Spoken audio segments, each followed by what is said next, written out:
12 weeks in and one more to go, so we figured we'd make it all full starting on Monday. What's good, Demons? It's your boy Tom Battinger, joined here by Ryan Agro Bailey. And we're excited to bring you, as I said, a week chock full of SPL goodness. It's going to be huge. I mean, Monday, Tuesday, Thursday, Friday, full sets every single day. Tons of implications for MSI. I mean, it's coming down to the wire now for the midseason invitational. It really is. Let's take a look at a snapshot of the league right now and see where everybody stands. LG is who we'll be seeing play today, and maybe they'll find their first win. That's a tall task because they're up against the Renegades, who's middle of the pack, 6 with 3-3. But I think a lot of people would agree that they're playing kind of better than their slash line would suggest. I mean, they're playing really well, and this is an important one, not just to win because we expect them to, but also to 3-0 because their plus-minus is going to be very relevant up against Splice potentially, who's sitting at 4-3 with a +3 on the record right now. If Renegades win this 3-0, that would put them to 4-3 with a +4, putting them in 5th. That said, Splice and United will play later, so Splice, there's still math to go. Like Ryan said, there's a whole lot of implications here. So Renegades hoping for the best, preparing for, well, hopefully the best as well. LG across the way, some roster changes recently. We're seeing Lasbra in that jungle, which I think is a really good point. Flat out, I mean, I had ranted about it online earlier this week. He's just not a mid laner. And so Cherryo in the jungle will go against Lasbra. Lasbra, I think, a little bit more tenured. Not I think. I know. A little bit more tenured in the jungle. Ryan, last year he had just a standout rookie of the year season. He was this incredible. And then we get to see him in the mid lane. Kind of a disappointment. So I'm all here for the Lasbra show. Yeah, it is exciting for Luminosity, but I just don't think that one change is enough right now for this squad. And we're getting word today that Oceans and Joshy are swapping back. Oceans back in the mid lane and Joshy in the ADC role. And I think this is a step in the right direction. And Joshy's been the most consistent player for Luminosity, bar none so far as a rookie. And so moving him back to his natural position of ADC, I think is a good idea. Put Oceans back in mid. You may remember what Luminosity was telling us whenever they did make the swap was that they were doing it because they wanted a little bit more communication out of Oceans in the mid lane. Maybe he could have learned that by now, or Lasbra being there instead of Mollis gets a different style of communication that's necessary, so they can end up making it work. I just think that setting Joshy up for success is the best call right now because he's been the one who's been doing it most consistently. I agree, and also I think this change shows that LG kind of understands the game in the sense that, like, you change your jungle, you've got to change, you can't just mix and match there with the mid and the jungle and everything. So a nice look there for sure. LG, though, as we said, switching things around. Oceans is still on the team. Let's see what he's got to say before the game. Here now with Oceans, and once upon a time ago, I would have said you were the ADC of this team, but it does appear that you have made the recent swap back to mid. How do you think this is going to work out for Luminosity today, Oceans? I think it's going to be fine. Like, we were doing fine from, when Joshy was ADC and I was mid. So it's kind of just going back to the roots of the team. Why do you think the team felt like it would be a better shift over? Do you feel like you had a little bit more synergy with Lasbra? It was mainly the comms, I'd say, when we switched initially. Right now, Lasbra brings a bigger presence in comms, so we don't need a lot more in the mid lane anymore, I'd say. Well, you guys are playing up against Renegades today, so now that you are back in mid, how do you feel at least about what they have to bring to the table? They're a really strong team from what we've seen. We're just going to kind of go into it, hoping for the best, really. Well, I mean, I'd hope so. At least that's what most teams tend to do. But thank you so much for your time. Best of luck to your team on the set, and we'll get it back to you guys on the desk. Quiet and maybe a little bit confident there, but I think LG coming into this one, definitely understanding it's a learning experience. The first phase hasn't been nice to them, and in week number 13, again, new jungler, switching around some roles. I think this is absolutely a learning experience. That's the right way to look at it. Definitely. I mean, they can't make mid-season invitational anymore, so you need to just kind of bide your time and use this as additional extra good practice because scrims are one thing, playing in an actual SPL environment is a whole nother. So use this as an opportunity to get better because remember, these records carry over into after MSI into phase 2. And so even if you can get a win here because another team, they already qualified, they're seed locked, they don't really mind, then that's a huge win for Luminosity, and the fact that they can build on that into Phase 2. Worlds is still the destination. That's where all these teams are still fighting for. Mid-season invitational, you'd like to come. But if you can still lift the trophy in November without even making it here in the halfway point. So LG certainly want to win no matter what day it is. Across the way, the Renegade's going to be a tall task to really topple here. Sure. A little bit late to the season joining, but I mean, they came out of the gate swinging and have since cooled down a little bit. But I think they're still a team to be reckoned with. Yeah, absolutely. I think Renegades on their best day can beat anybody. They proved that by giving Dignitas their first loss of the phase. Yeah. So you know that the high-end capability is really there for this squad. It's just a matter of consistency. Are we worried about them playing down to their opposition at times? Probably not. I think that overall they've beaten the teams that you expect them to beat in teams like Trifecta. So I just think that you have to be wary of that if you're this Renegade squad. Like I said, you know you're going to win most likely in this position, but there is some pressure on you to win 3-0 here to make sure your plus-minus is as clean as possible going into the MSI seeding phase. So you're basically guaranteed if you're Renegades, not quite, but close enough that I feel confident saying they'll be at MSI. All right. It's just a matter of where they will be in the seeding, and that can make all the difference in the world in a bracket run. I mean, we've seen it a number of times how much the seeding can be important, and so Nika will be a big part of that.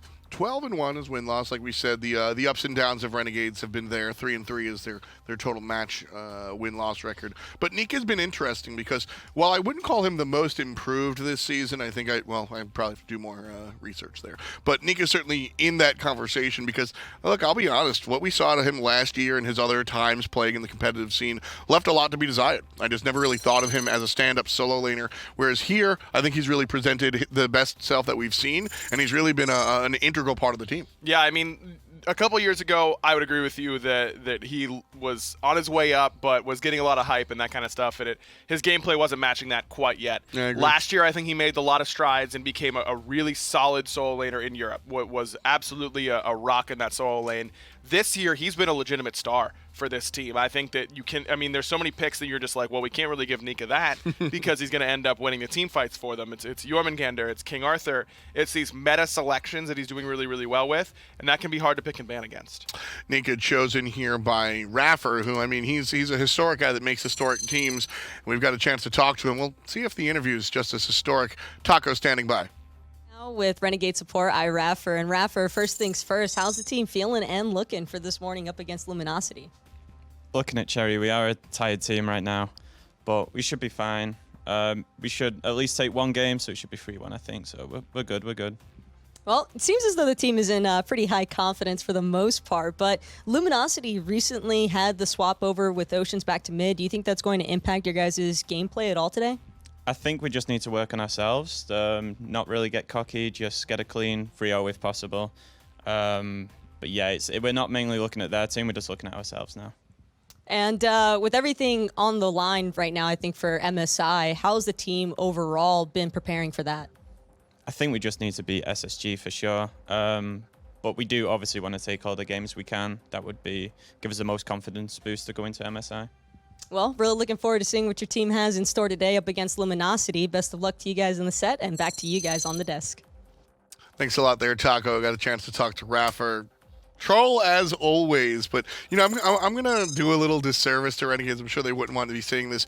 They're serious and they take the game very professionally. I tried to go out this weekend with Funballer, and he was like, "No, man, we got a game on Monday. I'm scrimming all weekend." So these guys absolutely like to kind of play it fast and loose, but they know exactly what it takes to win, and I respect that a lot. I mean, they've showed it in their gameplay so far. Like I said, their high end is proven to be among the highest in the SPL. It's just a matter of getting there consistently. And like they said, I mean, their upcoming set against Space Station later on in the week is the big one. That's the win and in, I believe, for MSI.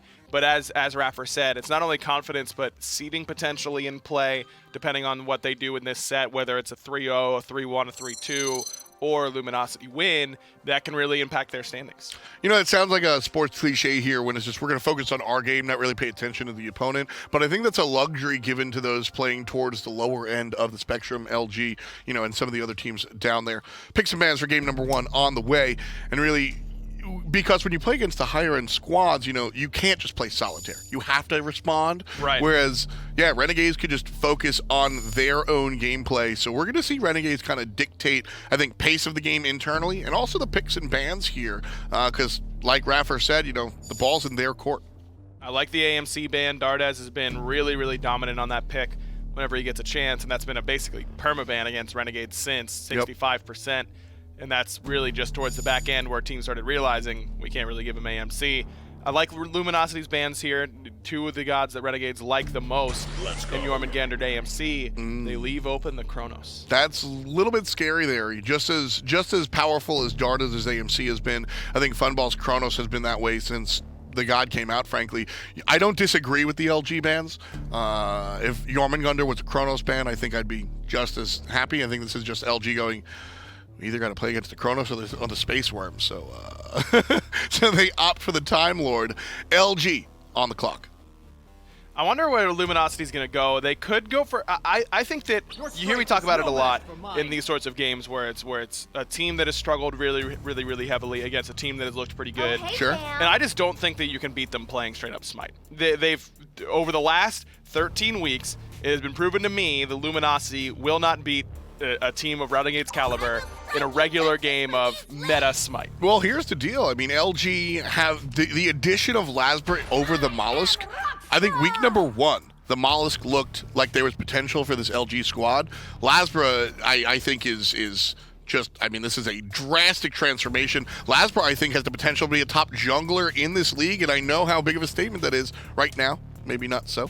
We'll see. I mean, Lasbra could be the guy that turns this around. Could be, but as I was saying, Joshy's been the most consistent member of Luminosity. Right behind him was Mollusk. Mollusk was playing better than the other 3 members of Luminosity before this change. Fair. And I understand the jungler has his hands on everything that's going on, so a change of that can end up being a big ripple effect. But at the end of the day, I don't think Mollusk was the problem for this team. I think the problems are more deep-seated. So what I was saying is I don't think that you can go straight up meta, exactly what everyone's expecting, this is what everyone's playing, and end up winning consistently. Not that they can't win, but I'm just saying it lowers your percentages. I'll agree with that one. The Zeus, however, will raise LG's percentages. This is along the lines of one of the more banned out gods for this team, specifically with this role change, not the roster change with respect to Lasbra, but with Oceans playing in that mid lane again. Zeus is one of the characters that he went to regularly, so LG going to lean on that pick. Renegades won't have access to the Khepri, something that Cherryo really likes. With Naja and Athena selected, I find that Khepri man a little interesting. Yeah, it's really just for assuming that Athena or Naja could go support or solo, I think. And maybe they're still looking for Cherryo's pick. I don't think that's the case. I do think it's going to be Athena support and Naja in the jungle. Could flex that Athena over to solo lane, though. We're starting to see more and more Athena where she was really not picked or banned at all as of late. Teams like E United and like Renegades have started to bring her back into the meta. I think she's very, very powerful. Plus, an Athena ult on a Chronos rewind is almost a guarantee to kind of keep that guy alive, so a lot of interesting stuff there. Renegades banned out 2 Guardians, one of which is Sobek. Interesting. I don't think we saw Sobek until Baskin played him the other day. We really have not seen much Sobek here in Season 6. Yeah, but that's Azalea classic, man. Yes, I mean, exactly. He loves Sobek in the solo lane. It would have brought great control to this Luminosity draft, which I think they do need a little bit of, and they need magical damage as well. Kiki and Azalea, the 2 picks that you would assume are still needed. The Shen, I think, is a great choice. It brings a lot of what you were talking about with Sobek, a lot of control with the I call it pancake flip, right? The route that he's got and the ultimate, and also that jump is absurd. It's now a leap. They changed. Yeah, it's really good. They technically bug fixed it. It's some weird terminology, but essentially his leap is a real leap with immunity frames and a really big deal, and also brings damage, like you were saying. I like this choice if LG choose to lock it in. I prefer it in the solo lane, though. I know Kiki's been playing a lot of it in support, and I just don't think it brings that same level of impact there. I mean, you get to be a real bruiser with this pick in the solo lane if that's where you take it. I think that you can do a little bit more there. It does concede lane pressure pretty heavily, but you got good poke. You're just not going to be able to invade pretty consistently. You're going to be on buff defense a lot of the time. And against Naja Athena, that can certainly be the case already. Horus going to be the choice instead. Not the magic damage that we were looking for, but certainly the control that Agro had mentioned. The character does low damage, in my opinion. It can be pretty high, honestly. I mean, you can end up affecting a team fight quite a bit by damage alone, depending on where you go with it. If you build something like a Void Shield, then you still hit fairly hard. I mean, you'll chunk enemy mid laners for sure. We've seen Horus definitely played in that support role. The solo lane, I think, leaves a little be desired. Renegades, though, giving Nika the King Arthur, and the mid lane will be Anhur. Could be over in the hands of Funball as well. Funball, a fighter, so I would not be surprised to see the King of the Jungle in the hands of Funball. I think it's going mid here. Dardez played it the last week against the United, I believe, and it's got such a good matchup into Zeus. Zeus is, I mean, you want to talk about #1 counter picks to Zeus? I think it's Anhur and Ravana are the two that just absolutely decimate him. He drops the shifting sands, and you go, "Oh, I'm dead now." Oh, I'm slow. I can't do anything. He just Anhur's damage is fast enough. Zeus damage, everyone thinks of it as big burst, but it's slow. It takes a while to build up, or you have to be chained off of. But that takes weird circumstances, and it's not happening in the early game. In the early game, his damage is very slow to build, and Anhur kills you in that amount of time. This is a classic counter pick against the Zeus. Well, like I said, Chronos has been Funball's pick since the character came out, so no surprise to see that one switch up. Renegades, a great draft to enable themselves. I really like a lot of what they do. They're certainly looking to fight early and often. The King Arthur, the Anhur, these gods want to be messing around at minute 13, minute 14, absolutely. LG across the way, what are they looking for? Control and team fights in the jungle, basically. Maybe it's a little surprise ult with Horus. This is what I'm talking about, though. Luminosity throwing a different look at Renegades they might not be as prepared for with that Horus. I think it's a very good idea. We'll see if it's a big enough curveball to strike out Renegades. Right now, game number 1. Thanks, Tom. Thanks, Aggro. Finch and Taco here's moving to Renegades versus LG. And I'm super excited because Horus is going to be in this game. You saw it picked 1%, I think, like one other time. 100% win rate. Well, LG now about to put that on the line. You think that's Horus then for Kiki or Horus for Zeus? I would probably lean a little bit more towards Horus support here as opposed to Horus solo, just because it makes a little bit more sense team fighting wise for everybody to be able to centralize themselves around the Horus to then look for a gank opportunity. But I also think that Artio, while aggressive, might not be the type of aggro that Luminosity are looking for early game. Kiki might need some self-survivability, I think. And Horus can definitely bring that. That's a good point. Kiki has struggled this phase in terms of being able to stay alive, especially in the early game. He's been bullied quite a bit. Someone like Horus, who has quite a bit of safety, can kind of dash the allies, even heal when he does so. Maybe that is kind of the remedy for some of those early woes that have plagued Kiki so far. But that's not the only thing to worry about. I mean, this draft from Renegades is sick. I mean, the Chronos, Naja, Athena, King Arthur, Anhur, they have pressure just about in every matchup here, Taka. And I really want to highlight Aggro's discussion point on the desk with that Desert Fury specifically and the way that it can be so impactful against the Zeus, because that burst damage really is insane. If you connect all 8 spears, which you're very likely to do inside of that shifting sands, could be trouble for Oceans for sure on that Zeus in mid. Yeah, not a lot of tools available to Zeus to try and get him away from that matchup with the Anhur. And that's what Anhur does. Even in the dual lane, sometimes it's just pressure that he's able to establish. So especially if he's up against a slow, immobile Zeus in the middle lane, and maybe has a jungler there too, it can certainly spell some trouble for them. But that's not even the only matchup I'm looking at. I mean, I imagine it will be Funballer that's back on this Chronos as well in the long lane up against Jing.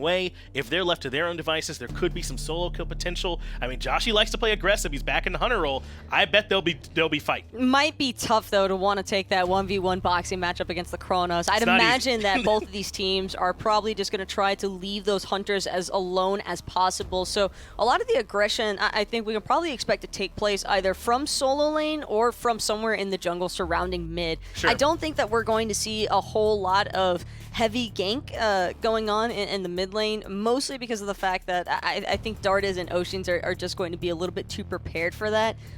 It's usually pretty telegraphed whenever teams are looking for engagements in that mid lane, but solo on the other hand I think has a lot more room for either side to work in. Well, that's something that this Athena could potentially change, right? That Defender of Olympus can move her around the map so quickly, you never really know. Maybe there could be a little bit more aggression in some places where we weren't quite expecting up until then. But Renegades and LG, we're getting everything sorted out. We want to get these guys into the game as soon as possible. So give us a moment. We're going to get things back over to the desk and let them break this down some more. Thanks a lot, friends. Yeah, some more analysis. Obviously, running into some issues, but we're going to fix them up behind the scenes very, very quickly. So, me and Ryan are back. Hey, we're back. That's exciting, right? Yeah. Yeah, we're back like the dinosaurs. So game number 1 here. LG versus Renegades. Really, honestly, the only other conversation I want to have is where we kind of butted heads here with Lasbra, right? I think that Lasbra could be one of the pieces that turns this around. I'm not saying this is a finalized roster, but realistically, what I saw last year, what Lasbra was able to do for Insignum, Lasbra carried Insignum through that minor league and, you know, had some help during the LAN. Lasbra could do the same for LG? Sure, but that was against minor league competition. You know, this is talking about a team that has to have all these pieces ready to go at this SPL level. I mean, the SPL this year is at such a high level of competition. I mean, it's crazy how good teams have gotten. You look at teams like Dignitas, like Rival, like the Pittsburgh Knights that are just playing near optimally, I would say, in most of their matches. You can't afford to make a lot of mistakes, and I think that Lasbra taking this time in the mid lane to now go back into the jungle, will that slow his development at all? I mean, he had to learn everything in the mid lane perspective. Now he's back not only in the jungle, but in a shot caller role for this team, just based on what Oceans was saying, because he's a primary part of their coordination and shot calling. That's a lot of pressure against a competition that you haven't gone up against playing this role in a long time. I feel you. The pressure, I think Lasbra's used to the pressure. Homie's been living in the spotlight for a moment now. With the mid lane sort of comment there, I think that, you know, jungle is important to understand the other roles. So spending some time in another role, obviously maybe his jungle mechanics, whatever that means, might have gotten a little bit rusty, but learning more about the other roles on the map, I think, only make you a better jungler. Yeah, it's going to be tough, though. I mean, it's just going to take some time, I think, for this team to kind of mesh together and get ready for this level of competition. Clearly, they've had a lot of struggles. Like I said, I think that Ocean's back in mid is the right idea, more so because Joshy's back in ADC, his natural role. Maybe they can develop some synergy between Lasbra and Joshy, former teammates there, and kind of return to some of their good level of plays that they had when they were playing on Insignum. That's the game plan, right? Yeah. Hopefully the sun starts to rise for LG. Right now, though, we're going to figure out some of the things behind the scenes. We'll be right back with some more SPL. Back, baby. Here we are. Welcome back to the SMITE Pro League. We've got some things fixed in the games coming on the way. LG versus Renegades. This one, interesting. If you're just joining us, first of all, welcome. Second of all, some changes. Lasbra, jungle. Joshy and Oceans switching out. And that's about it. That's about it. Again, Ocean's back in the mid lane, Joshy back in ADC, and as a result, I think that's why we're seeing this Zeus in the mid lane for Luminosity. Oh, yeah. That was a pick that Ocean's really, really liked during his time in the mid lane for LG, and for that exact same reason, I love this Anhur pick for Dardez on the other side. That's where I'm assuming it's going, because as you mentioned, Funballer loves playing the Chronos. Dardez played the Anhur pretty recently. It pairs beautifully with the Athena, allows him to play very, very aggressively, jump in, receive that Athena ult, or some of the best Hunter follow-up you can get off Athena taunt is that Desert's Fury, so you can even punish the supports if you want to. I like the Athena on the side of Renegades as well. Really going to help facilitate pretty much anything she wants. I've been asking, where is Athena? And teams are saying, right here, we just forgot. So Renegades, I think, have a little bit more of the aggressive draft. This is an aggro composition. And LG on the other side, you had mentioned a little bit more controlling. Yes, I mean, they've got good CC, actually great CC between the Horus and the Erlang Shen. Good stun setup by the Horus. I'm excited to see how he can do. I mean, we've only seen him once, I believe, and that was for Polar Bear Mike playing its support. I think Luminosity could put its support here for Kiki if they wanted to. Just a matter of what they want up against that King Arthur. I would imagine it would be the Artio with that cripple field that you would see against the King Arthur, but maybe LG's found something. They think that the constant CC that Horus provides can be a good factor against that King Arthur. I do like Horus in that support role. I think that his clear is a little bit rough, and at the end of the day, he just feels like a support character for sure. So I think that's going to wind up in the hands of Kiki. It should be an interesting look, especially with this amount of control with the Zeus in the mid lane. Anytime you can kind of set up Z-Man, it's going to work. Yeah, I mean, it's great setup. You've got a stun and a prot tread on his 2. You've got a knock up and slow on his 1. Tons of CC. That heal and protection buff that you can give to someone that you're jumping to as well can really help out the Zeus. And then you can get him into the Fire Giant pit to try and deal out some damage there, or the Gold Fury pit, or wherever you need him to be with that ultimate. Well, without further ado, let's jump right into the business. Renegades, LG, John, Taco. Thanks. F. Thanks, aggro, as you do move into game number 1, so finally get to see where all these picks are actually going, Taco. And I imagine it's where we expected. You know, you want the Artio in that matchup up against the King Arthur. That's exactly what it is over there for Zelia, which means Kiki will be the one piloting this Horus throughout the early game. That does give them a lot of presence if they want to try and be aggressive between Kiki, between Lasbra, and then pairing up around Oceans. Something small, though. Kiki on the Horus might actually be able to provide a little bit better peel for Oceans in that mid lane. We had so many concerns about this Anhur Zeus matchup, right, but a lot of those might even be completely removed if this Horus is able to have a little bit more presence in mid. We don't see the aggression that we normally do from these two junglers. There's no blinks really anywhere on the table. Instead, it's a lot of purification beads, 3 sets of them, a shell and a teleport apiece, trying to make sure that both of these teams really can get away from the control the other one's providing.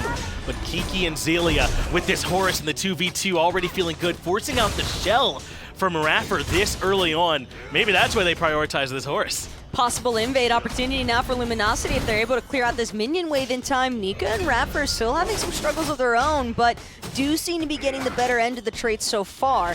Kiki now going to be brought down fairly low, but so is Raffer and Nika as well. Zelia, though, not boding nearly as fair since he lost so much HP to those archers. That's right, even though Zelia and Kiki came in with the early damage advantage, the clear advantage has favored Nika and Raffer. The sustain clearly is a little bit stronger for them. They're more topped up, and now all of a sudden it could be some trouble for LG.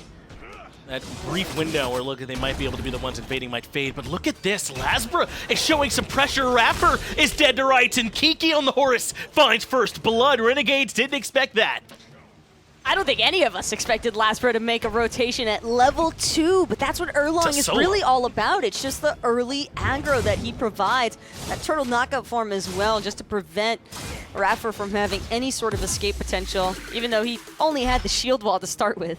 And remember, they have not only brought Lasbra in and instead of Mollusk for this team, but they've done the swap back with Oceans and Joshy. So this is a bit of a different look. We technically have not seen this version of LG yet, in a weird way to say, right? So it's very interesting to see exactly where this iteration of this team stands. Well, it goes all over the place because Oceans was originally mid for Luminosity and then decided to do the good old-fashioned swapperoo for Joshy, but when you spend weeks away from a certain role in the same way that Oceans and Joshy just did, it could also be a little bit awkward for them to get back to the normalcy of things for those respective roles. That's right. We're still not quite sure if everyone is at their best. What is the ceiling for this team? I mean, we know that they've had some struggles throughout this phase, but I think if you're LG, you can say, we've never quite had these players in these spots all together at one time, so maybe you can kind of wash some of that away and give yourselves a bit of a blank slate, even up against a team that's looked as strong as Renegades. I think if you're LG, it makes sense to come in trying to forget about how things have gone before and just focusing on your potential here in this match. And it looks like they've done that. They found first blood.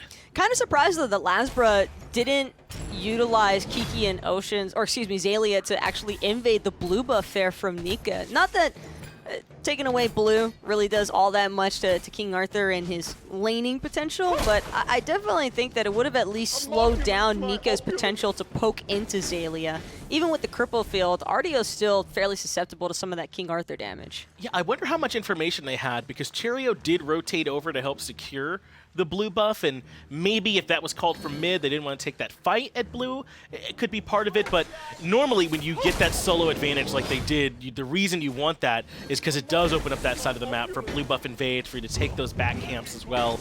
But LG, it looked like just happy with the fact they got the first blood and didn't press it any further. Not every day you're going to see an Erlang and Zeus forfeit pressure, by the way, to Anhur Nejah, but that's just the name of the game right now for Renegades. They're the ones who actually scream that they want to be super proactive in this early game phase with rotations and ganks and whatnot, but it's kind of surprising that Luminosity basically just beat Renegades to the punch there. You're right. I mean, but it is LG the ones that technically have the 2 warriors, right? And that are in this early game a little bit more often. So I don't know. Maybe the pressure's on them. I think there's cases to be made both directions. Maybe we'll see a little bit more from Raffer once he gets that Defender of Olympus. That does open up so much for these Athenas to rotate around the map.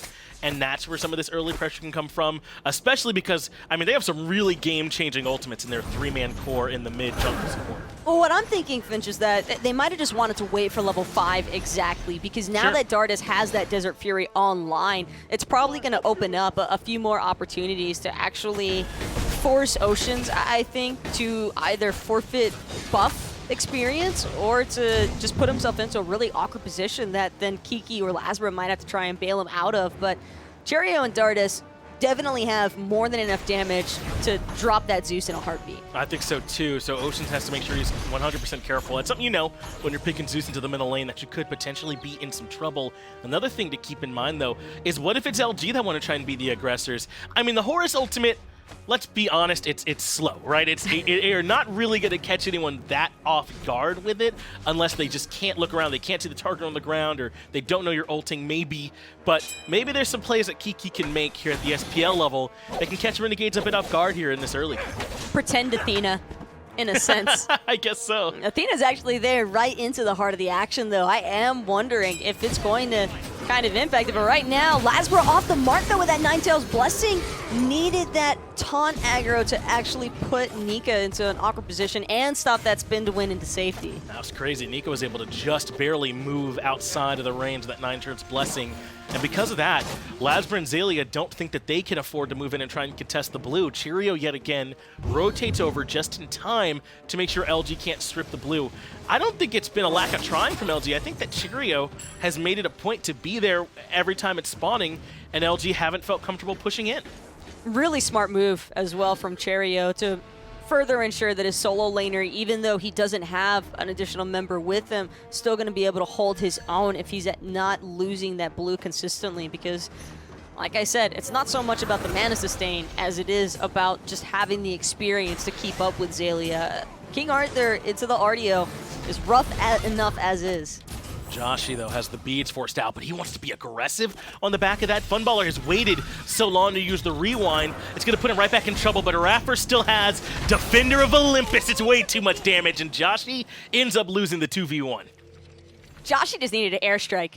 I think he got really greedy holding on to that cooldown, because you have enough time during the stop time to get away there, but probably just assumed he would be able to hold on for just a second longer there. That agility still would have been on cooldown for so long, though. I think that even if he gets the airstrike off, he's probably still dead. I think the that's dash taunt out of Raffer. I think that's what he's worried about, is that even if he does airstrike, Raffer can cut the distance. So maybe he's thinking, in this scenario, at least I still have my ultimate, and he can have it the next time he spawns. So I don't know, man. Maybe make him work for it. Your team was rotating. Maybe there's a chance to get the kill, but probably felt he was dead to rights. You know, I think it's fair play to not use the airstrike then, but as soon as Funballer hold that thought, though, Joshy still having that airstrike, gonna make sure to use it this time, but has to be careful. Those time rifts are absolutely chunking right now into Joshy's HP, and honestly, he's lucky he's Jing right now. Kiki also gonna expend that Horus ultimate just to help defend the purple buff there with Joshy. Just to rotate over, maybe. I mean,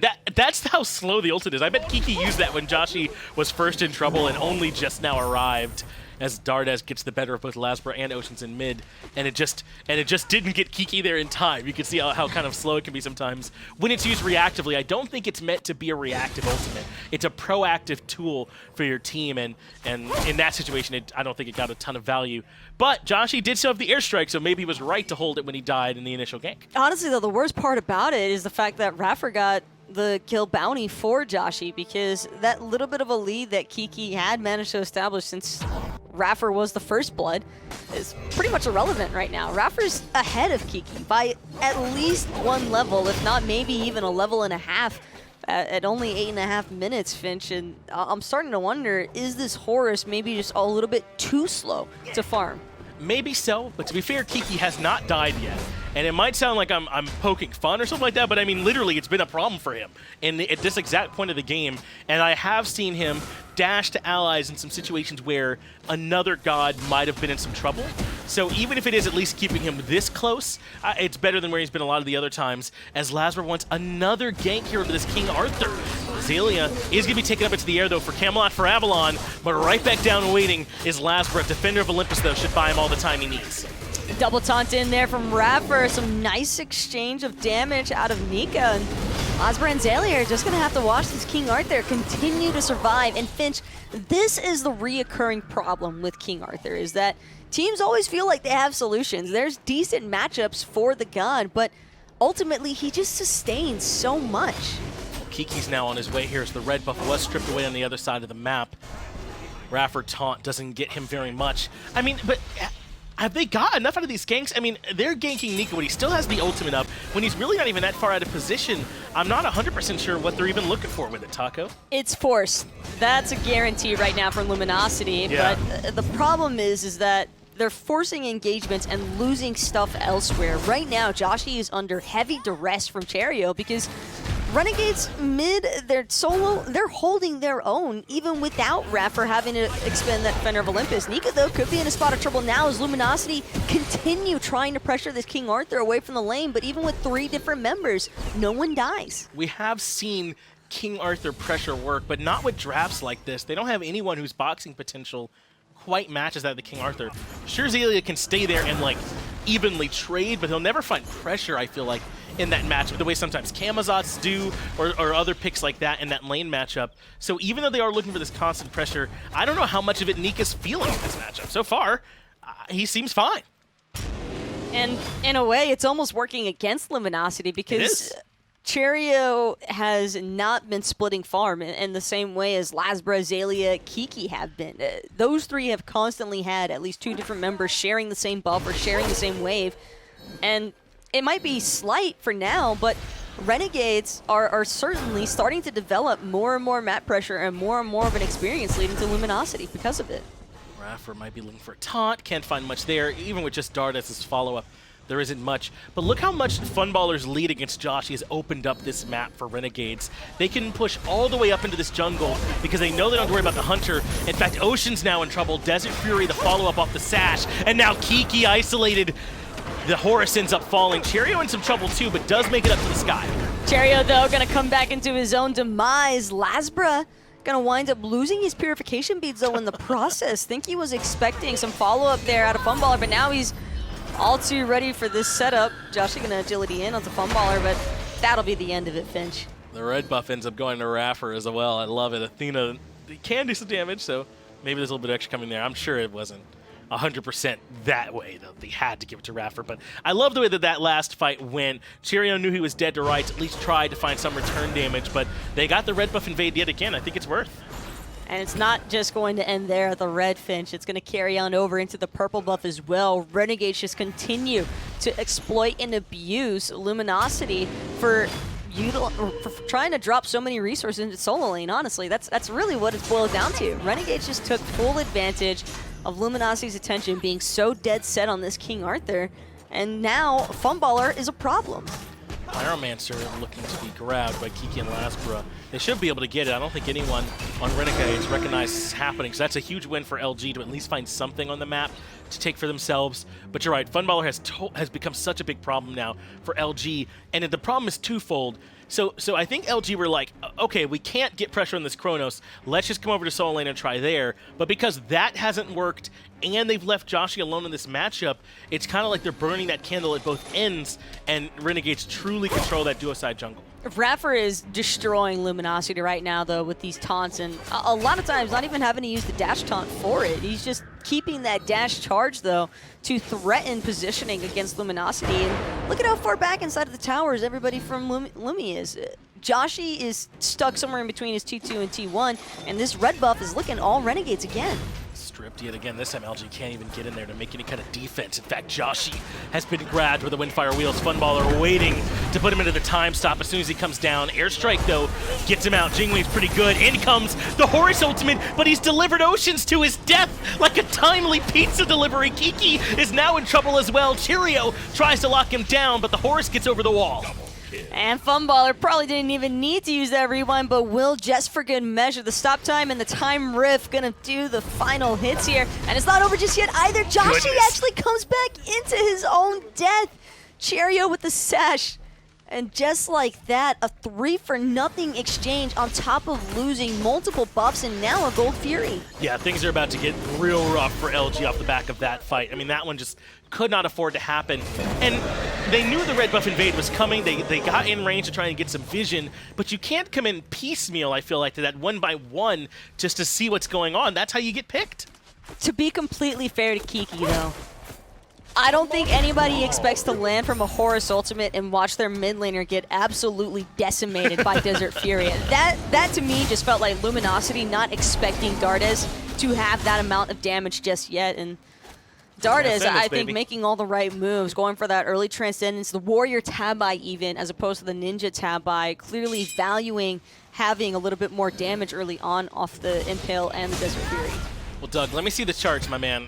For a little while ago, the gold lead wasn't that far, but that's what I was thinking, was that the experience was a real problem for LG, even though the gold wasn't that separated. And Kiki and Raffer have a lot of distance between them that's hurting them, but also the junglers. As in comes Raffer and Nika to try and get some poke onto Zelia, but not a ton there.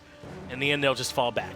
And for me, this all really draws back to the start, Finch, where we saw Luminosity attempting to be proactive, and I think that was a good look for the team. It's clear that they're trying to make some adjustments. The Lasbra gank right on in solo. Right, but unfortunately, I just think that the level of execution required with this composition might just be a little bit too much for Luminosity to try and deal with against Renegades. And I think we're also 0 for 2 on value from these Horus ults, right? I mean, the first one, he got there too late to be of any help to Joshy. The second one literally brings Oceans to his casket and is immediately put into the grave. So as much as I like Horus's base kit, I think that that is way more impressive than his ultimate. The fact that these ults have gotten no value, in fact, possibly negative value, really hurts LG throughout this early game, I think, as well.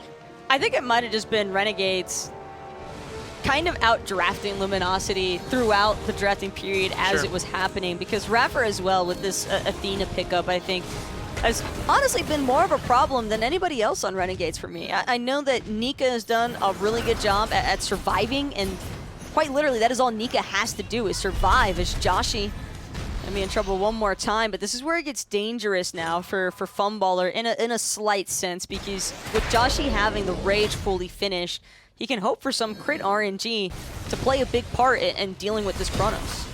Rage become a little bit more core on Jingwei here lately, as this is a nice rotation coming through from LG. They've now forced out Nika's ultimate. That gives them their best potential yet. Knock up right into the Lightning Storm, and there's the stun that they critically needed. So they should have enough damage here from Oceans, but Nika still sustaining. Even now, finds a huge stun and is able to juke some more damage. And Nika still has not fallen yet, though those charges are there. A detonate might be enough, and Oceans finally brings down the king. So much invested, though, just to kill Nika. He'll be out for 40 seconds, though, so Luminosity, all they need to worry about now is getting into the safety of their T1 tower, but Cherryo's not going to allow it. Kiki's going to get scooped up. Dardez removes Oceans from the playing field with a single Desert Fury alone, and the Impale just to finish the job. A nice killing spree now for Dardez. And Raffer apparently has solo potential here on Lasbra, has forced out the 9 turns blessing. But this is what you were talking about with it, with so much invested. I don't even know that you necessarily meant like abilities or cooldown, but time and positioning is what they really had to invest, right? They were so far forward for so long that the rest of Renegades could rotate in and easily make that a worthwhile trade in the order side favor. Oh, and here's the problem with losing just one? Multiple members to a Chronos and any ADC, really. Sure. But Anhur, especially with that red buff, it's only going to be a double whammy here. As Luminosity, they take down King Arthur, but at what cost, Finch? A T1 tower, a T2 tower, now a Pyromancer getting added to the mix, and Zelia, Lasbra, they're all forced to just watch. You covered the cost pretty well, actually, there, Taco. That's exactly what they ended up trading away for his life, was those kills, the Pyromancer, and the map pressure, too, by losing that Tier 2 tower and that extra gold. Things have now ballooned out of control for LG in a game where they at least kept the gold even early on, but really all the momentum and who was dictating the pace of the game, that was all favoring Renegades basically the entire game, except for that early kill from Lasbra that they got onto Nika. I still like that Luminosity were willing to show initiative, though, with being aggressive in the early game. It's evident this team understands that early game is, without a doubt, their best performance period, and if that's going to be the case, I mean, play to your strengths for sure. And I think that's where the double warrior came into the mix here for LG, is that they were hoping to generate, I think, a little bit more aggressive activity off the Horus and the Erlang. Unfortunately, Renegades just don't give them a good target. I mean, yes. Whether you want Chronos or King Arthur, I mean, that's pick your poison the whole way through. Chronos has their rewind. King Arthur just lives for a year and a half. I think we already watched that one happen several times over this match alone. Primal Fury not going to go down for free, though. LG have shown up in full force, all 5 members here. This might be a Horus special if they want to try and bring him in, but with the frenzy popped from Raffer, that window has shrunk considerably. Primal now secured, and they really can't find much initiation. In fact, Raffer initiates onto Zelia, the CC chain too strong, and the Artio never makes it out. Renegades find the first kill. In fact, those are some quick beats from Lasbra, but Cherryo forces him out. Cherryo could be in a little bit of trouble here, but LG just not interested in trying to follow up on that Neja any further. In fact, Luminosity knows that they've got to be more concerned about this T2 tower in mid. Lasbra will look for the flank on the left-hand side, but this tier 2 is already at half HP. But Lasbra doesn't just get the flank. In fact, he meets some Nika on the King Arthur that I don't think he wanted to see. Ocean's ultimate dropped as well to cut things off, but Kiki has started the ultimate for Horus. I guess they want to reinitiate, and right into the back line they go, isolating Funballer, but Funballer might have isolated them. Look at this turnaround potential. Ocean's right now just trying to do what he can to survive, trying to get out some decent damage onto Nika, but Funballer's going to take him out with a time rift. One more time, stop dying, going to stop Lasbra right in his tracks, but this Erlang just has nowhere left to run. Nika absolutely dismantling Luminosity one by one. Man, my man might work for Uber Eats or something, but the way these deliveries are on time, he gets his team to their deaths every single time with this Horus ultimate. It has not worked for them yet, Taco. I don't know. Okay, to be fair, they just managed to get over the wall, all right? Dardez jumps over the wall. Kiki's gonna end up dying one more time to Dardez here as he now jumps inside of the Phoenix even deeper, but Dardez just knows he's got all of Renegades to back him up. They don't even have Fire Giant, and they have this amount of pressure into Luminosity's base. Every single tower has been taken off the map. It is fully exposed right now for LG. Nowhere is safe, and I think drawing back even to that Horus ult one more time, Finn. Sure. I'm starting to believe that this might be a better circumstance for a team that's actually ahead. Yes, Horus Ultimate really does not feel that great if you're on the defensive, I think, in a lot of those situations, because it can be so slow. Like I said, you can't really use it reactively that often. I still think the rest of his kit, his 1 through 3rd abilities, those are so good that even if his ult's not that much value, Horus is still a strong pick for your team, but we just haven't gotten to see it here at all. I mean, 1 and 4 for Kiki, it's been a rough game. I respect the attempt, though, because if Luminosity, by some power of will, actually managed to get 2 picks or more even from Renegades there, that could have been an entirely different fight if Dardez actually dies, but instead he just happened to have the leap up in time again off cooldown, so he goes over into the right mid-side Harpies. Joshy isolates himself with that Jing airstrike because Dardez gets immediate backup from Raffer's Defender of Olympus, and now Luminosity, I don't even know if they have any idea this is going on right now. Renegades are just going to take the Fire Giant. They're looking to close this one out early. Even if they know, I don't know what they could have done. As long as that Frenzy's there. Horus ult? Yeah, maybe they could have Horus ulted in. But as long as that Frenzy's there, man, I mean, it's so difficult to contest these teams at FG. Splice has started to pick this up a lot more, too, on Aurora. I think we've even seen PBM with it. It's been such a strong and versatile relic for these teams when they're the aggressors around the FG. Now right side, Phoenix Siege, and Kiki's already been taunted in. There just wasn't any follow-up there to punish. Lucky for Kiki that everyone else from Renegades is just a little bit too far back, but LG are mostly in positioning right now, I think, to defend, and they have a decent base defense. I just don't know how well it's actually going to play out because of how far behind experience is. Kiki taunted yet again, but this time the Frenzy popped belongs to LG. It feels purely defensive, though, to stall out Renegades, and it's barely done that. Nika goes in right away. Cherryo there to follow up on the back line. Nika immediately takes his target up to the sky, but right side Phoenix already down. Kiki already deleted. Won't even get to see the Horus ultimate this time. A 5v4 in Renegade's favor. Mid lane, though, gonna seem to be the next direction to attack because Renegades, even with a pick, Still don't feel super comfortable with trying to just end the game outright, and I think that's fair. Until they get Ocean's Lightning Storm, you probably should just play it safe here. So Renegades will go on the offensive one more time for this mid Firebird. No reason not to try. Lasbra lands a nice two-man ping, and in comes Ocean's damage.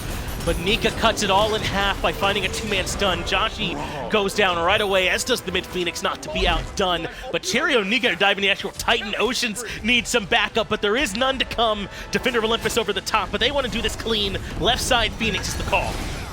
Left side Phoenix, all three. Lasbra is going to make another one for Dardez. Lucky number 7 as well. Zalia getting absolutely devoured at the same exact time. Double kill now for the Anhur, looking for the trip skis onto Kiki. No reason not to lock him down and complete this kill. Is able to find a nice heal. This is what I mean by some of the safety there for Horus. But in the end, he'll fall. Renegades grab this game. And Taco, there's a lot to focus in on. I think a lot of things go wrong when you lose a game in that fashion. But one of the things that I'm noticing is I don't think that they were that worried about this Zeus damage at all. I mean, there was a Witchblade there from Raffer. He was more focused on stopping Lasbra and Joshy's damage. No, I think the Anhur picking mid there for Dardez just completely shut down the Zeus power play that Luminosity was looking for.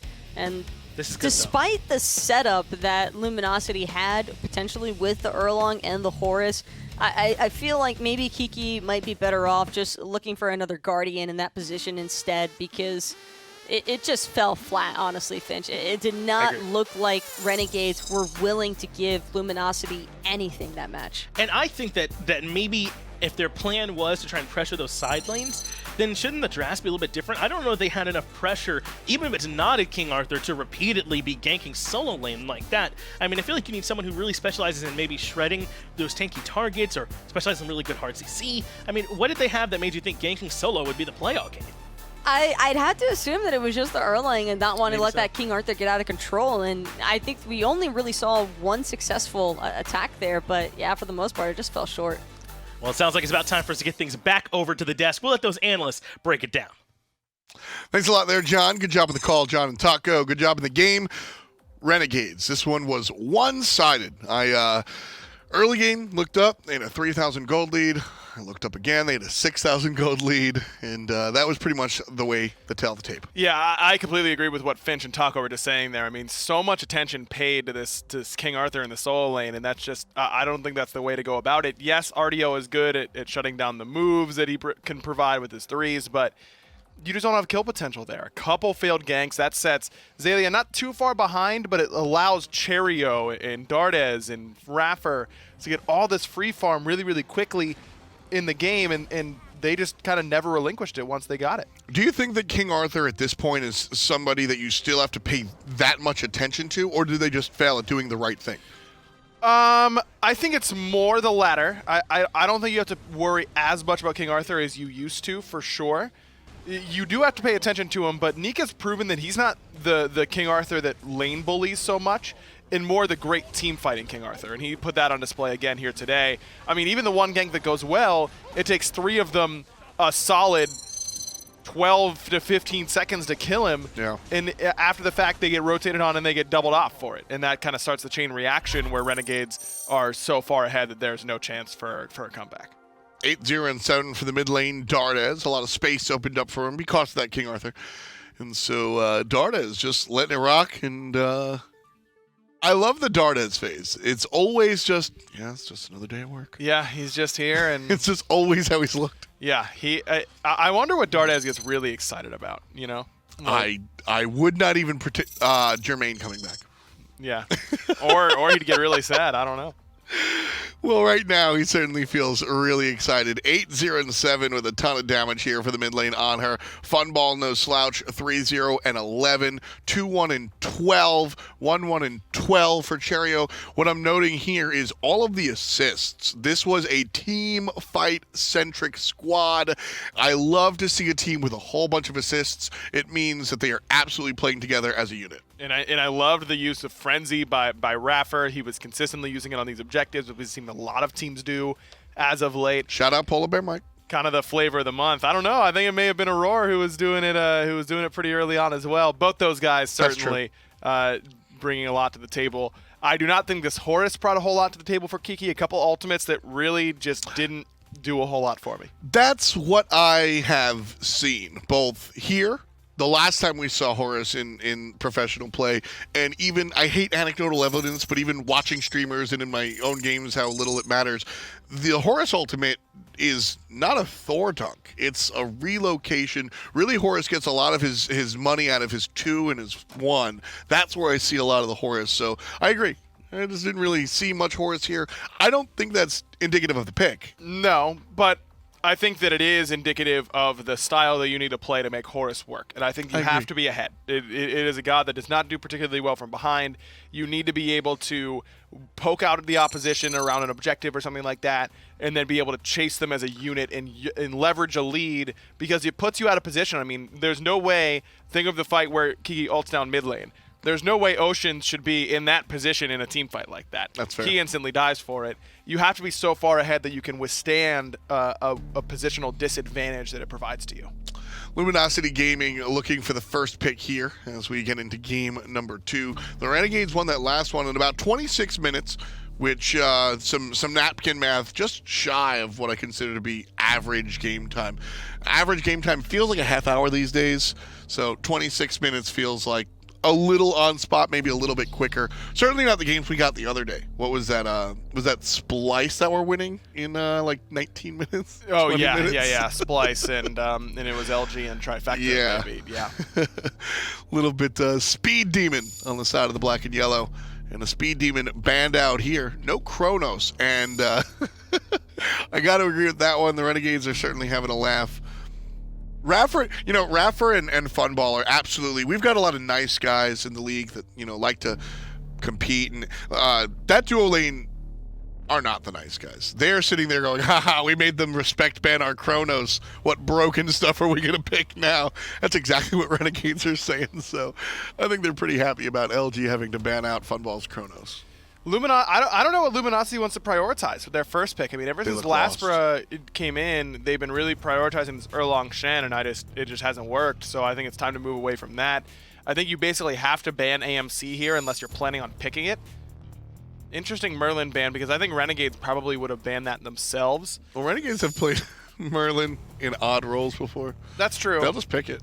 That's true. That would have left the door open for Renegades to ban something off and then allow, and then kind of leave two things open. So LG do take the AMC. Joshy in particular has looked very good on this pick. I think that was during his time in the mid lane, but you know that he can pilot it in the duo if necessary. It's just a matter of what matchup he might have to go against. And I will ask a question actually.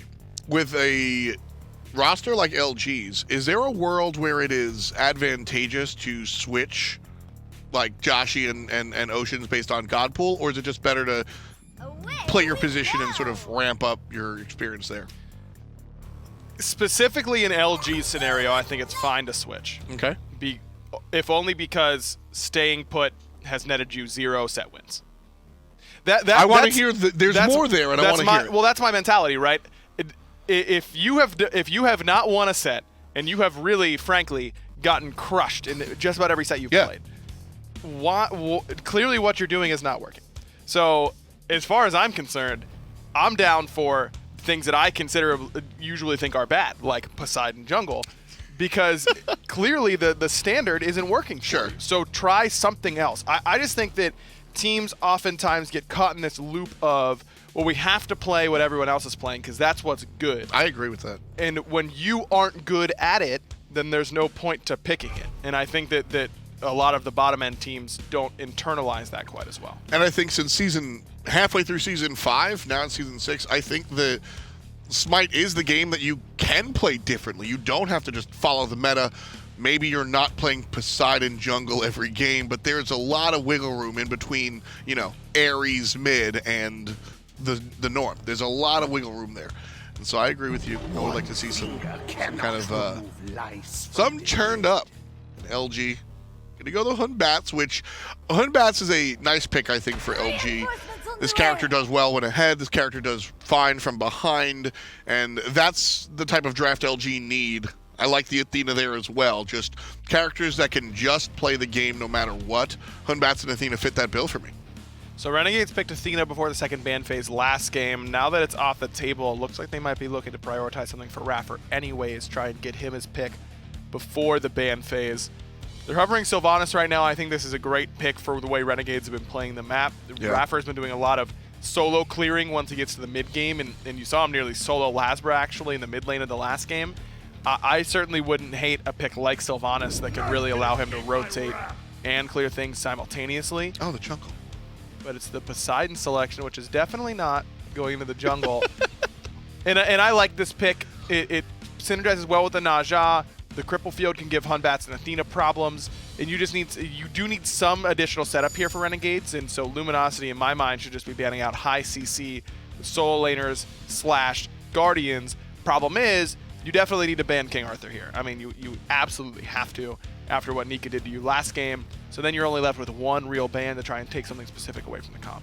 I like that you specified away from Nika. King Arthur, I think, is a character that players have learned how to play around. Obviously, the character has had some touches from the balance team as well, but I think more importantly, players have learned how to play around the King Arthur. So King Arthur doesn't demand a ban from me anymore. But when you lose to it the way that I think LG did, absolutely.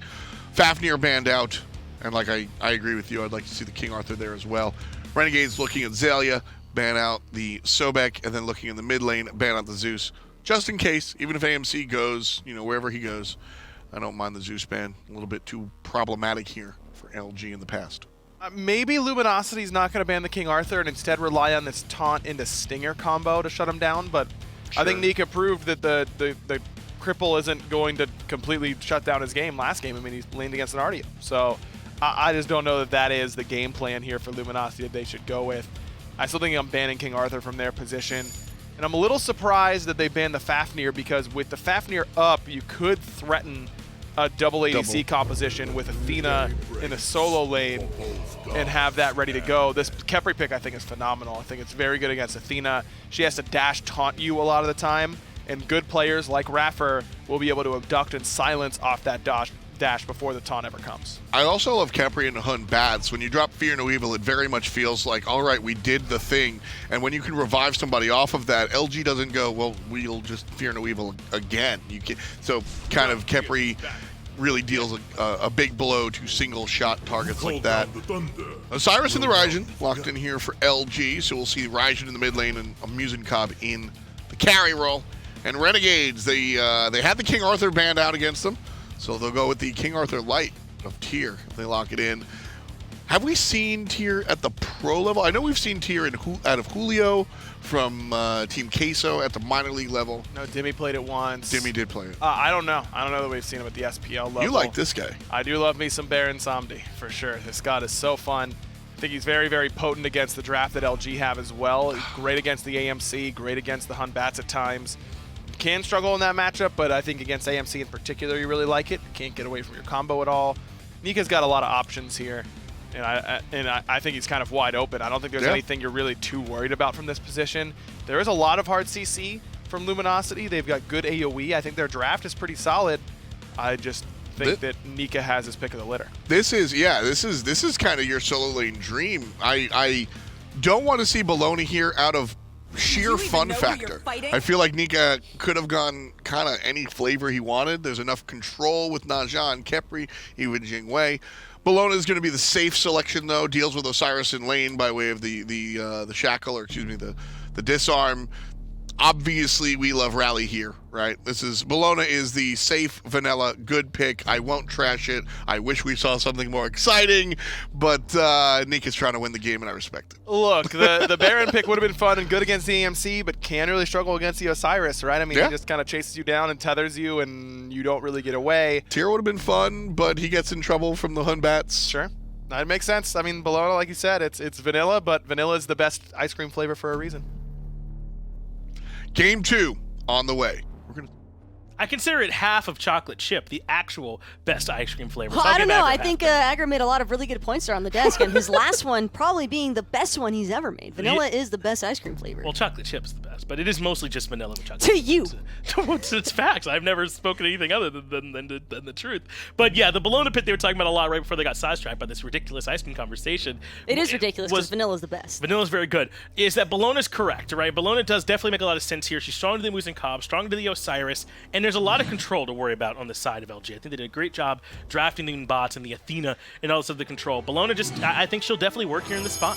And while I can emotionally agree with Tom's perspective of Bellona not being as fun, I think that for the Renegades, fun's awesome, but what's not fun is not qualifying for MSI. That's and right. when you're this close to potentially having your fate being decided by others, those others being Space Station or SK, Right. I think you don't really want to take your chances. I think so, right? If Renegades win 2 more, that would bring them up to 5, I think, and that would be enough for them to make it towards the Midseason Invitational. So this team wants every win they can get, and I doubt they're going to leave anything up to chance. Nika was under a lot of pressure last game when he played the King Arthur.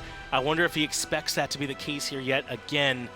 Though the 2v2 this time for Luminosity might not be quite as scary as it was last time with that Artio and then the Horus combination. Though Osiris, he's plenty scary in his own right. I think my primary concern right now, though, with Luminosity's current draft is that Nika's Eagles Rally and Dardez's Whirlpool Kraken cover so much ground. And when you have that kind of AoE control, it almost makes it a little bit more stressful, I think, for Lasbra to find the perfect Fear No Evil into those types of counter initiations. And you have to worry about the Raijin ultimate on top of it too. I mean, that could be another one that can maybe counter some of those big circles that are coming out from Renegades. It's going to be tough, man. I feel like a lot of it is going to come down to these junglers and which one can get off to a bit of a better start. Both teams are capable of starting CC chains you'll never make it out of, so that could potentially be the deciding factor, and oftentimes the initiator is the one that begins those CC chains, so maybe it'll just be as simple as which one is the one with the pressure, who can be the initiator, and the other team will have a hard time responding. I guess it's just weird for me to still see Raijin. I know that You don't might like sound him? a little bit odd. Raijin just feels so punishable right now, but Renegades might get punished first in mid. No, Kiki's still only level 1, only has the shield wall to drop, and, well, no further aggression just yet coming out of LG, but that's not the same case for Renegades as Cherryo takes those back Harpies. My man is on a mission to strip away every bit of farm he can. He might even look for an early ganker and a Joshy, who I doubt's expecting it. He's level 3, though. This won't be the cleanest in the world. Instead, he'll just settle for breaking those hives. So Joshy certainly know he's there now, but that's still some good pressure to force him to replace him. Cherryo, I think, with a similar mindset to Game 1, probably just going to continue to strip away back Harpy farm and maybe even hover that duo mid side of the jungle, because LG, they put so much emphasis on trying to punish Nika in the first match. I don't really see Renegades being all that threatened over in duo now. Renegades should feel pretty comfortable, I think, moving around the map this time. And just sort of see where it is that LG want to put that pressure this time, and if they can respond to it as well as it did in Game 1 and shut down what they're looking for. Though this is a different matchup this time for Funballer, I think it helped a lot that he was on the Chronos and was able to kind of push out Joshy on the Jingwei last game. We might even see the inverse of it this time with Joshy on the Muzen Cobb. If there's no outside influence, the Muzen Cobb can be pretty oppressive. I think I'd be a lot more keen on this Muzen, though, if it wasn't for the Jingwei. Jingwei, I don't think that Funballer really has to put himself in a position to ever get that threatened by Joshy with the AMC. Sure, Stinger and can do a lot of damage. There's tons of annoyance as well because of the slow factors coming out of the honey, but for the most part, Jingwei just needs to clear. That's Right. all she has to focus on in this laning phase. And as long as Funballer is able to acquire the experience necessary, he's going to be able to have just as much of an impact, if not more so, than Joshy in the late game. Because when I look at Joshy and I look at Funballer for team fighting, respectively, I would probably place higher value into the Jingwei for Renegades than what I would the AMC for Luminosity here, just because I think Renegades, with that Scarab's Blessing and all the rest of their team fighting components, Kraken, Eagles Rally, Windfire Wheels, it just feels like Renegades are going to swarm Luminosity and smother them. They certainly have the potential to dive here around Cherryo, and then Raffer to keep Cherryo alive with the Scarab's Blessing. So that is one thread to sort of follow. I mean, and it's what I highlighted already, right? How well these two junglers are going to be able to match up and who's going to be able to find more impact throughout the game. It's just that I think Cherryo can swing a little bit more for the fences than Lasbra can, because not only does Cherryo have that Raffer ultimate as a safety net, but like you said, where Lasbra uses that Fear No Evil is going to be so important for LG. There's a chance he might even be a little bit gun-shy because he knows he has to get so much value from it every time he uses it. And that's also part of the problem, Finch, because when you have a composition based around one huge team-fighting ultimate like Fear No Evil, it can put a lot of pressure onto not just Lasbra, but Kiki as well, because Kiki wants to be the one pulling Agni, but Kraken going to be the response immediately to Lasbra. Raffer still in level 5, doesn't have that Scare's Blessing, but the Percussive Storm just off the mark there for Oceans. Raffer going to live to see another day. He makes it out of there. That's so impressive that Raffer is still alive at this point. I think that the Kraken was pretty critical there too. That did get the knock-up and cut some of the follow-up damage. But Raffer, man, on all those extra legs for the Khepri, just put on the juke boots and makes his way out of there. Not particularly fast, pretty big model size, still was able to juke out all that damage. Very impressive. He also got cut off from a lot of damage, though, Lasbra. It wasn't just a Kraken chunking his own HP, but he didn't get off that overhand smash, I believe. The Sacred Monkey Toss, I'm not even sure was able to come out just yet either. Yeah. Really, having to utilize a somersault away instead of any form of additional damage contribution there is probably the only reason Raffer lives. So heads up play by Dardez. I agree. I think Dardez has kept him alive tremendously in that situation too by using that Kraken and taking Lasbra out of the equation once Fear No Evil was expended.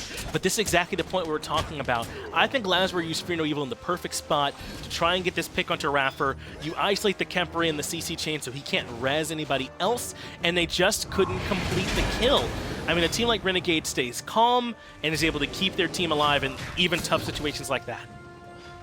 Well, right now, the question is, can Luminosity find more possible punishments against Renegades, or is it going to be even more problematic now that Raffer is actually level 5? Because keep in mind, that was Luminosity looking to punish this Khepri during the only time period where he couldn't res himself or any of his teammates. Now that Raffer has that Scare's Blessing available, I just think that it's going to be a lot tougher for Lasbra to find a heavy impact with that Fear No Evil, unless he's able to catch Kiki or Oceans or somebody else, or excuse me, Dardez or Cherryo inside of it.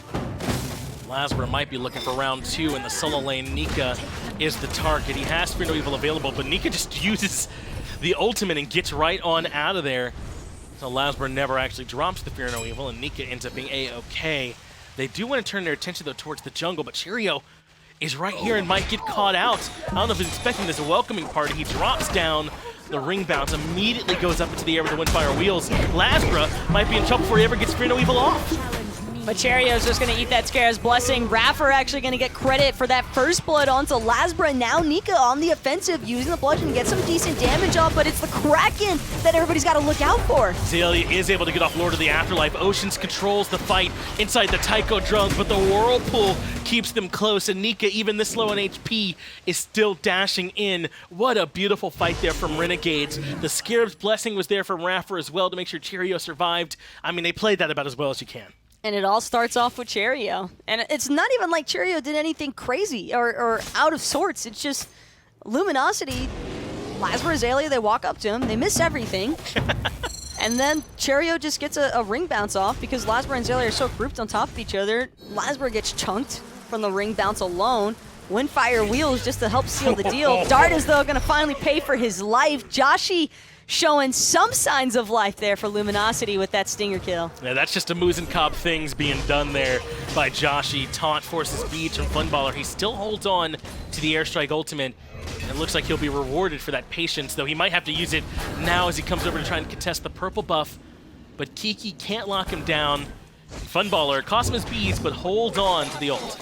Hold on now, though, for Lasbra, because the Oracles are going to get contested and confirmed by Renegades, second that Cherryo shows up. And Lasbra, I think the main problem there is Funballer's just level 10, man. I mean, you show up to that rotation for the purple buff, And you just can't do anything when Raffer appears because Raffer's the same level as LG's jungler right now. And I don't even think Cherryo has ganked a lane yet. Has he, Taco? I mean, we saw Lasbra try the gank in mid onto Raffer that just barely didn't get the kill. He showed some presence in solo, but then looked for the invade, and then that didn't work out for them either. All Cherryo has done, it felt like, has been reactive so far this game. He's just been farming. Well, that's what's happened in both games so Sure. far, Finch. In the early game, we see Luminosity trying to be a little proactive, and while I can agree with it to a certain extent, you have to be incredibly clean, I think, around the execution. And the problem is for LG is that I think they're making the right calls, they're just not making the right plays. Sash lands onto Oceans, but he remains calm, holds on to the Purification beads. Renegades have the 3v2, but don't want to force the fight, not when a red buff is about to spawn. That looks much tastier, but I don't think they recognize they're there a little bit too early, so they will not be able to get the buff, though. They're sticking around. Maybe they absolutely do have this timer, and we'll just be waiting on LG to stick their heads in too far. This is like the start of a chokehold, though, Finch. Renegades, the second that they get even the slightest bit of pressure onto Luminosity, it just doesn't feel like they have any interest in letting up. Right now, though, Cherryo could be in some trouble. Ringbound's going to be off the mark. Took about half his HP as well from some good poke there out of Oceans. But nothing else to really threaten or force Renegades to have to counter-react. Luminosity kind of just have to give up their red buff for nothing. That's what it looks like here as Renegades start to slowly build themselves a lead. Show me the chart one more time, Doug, if you wouldn't mind. 2,200 gold, 2,700 experience.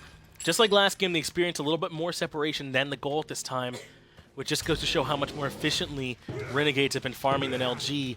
They've only got one more kill. It's just that they've controlled the jungle for the most part.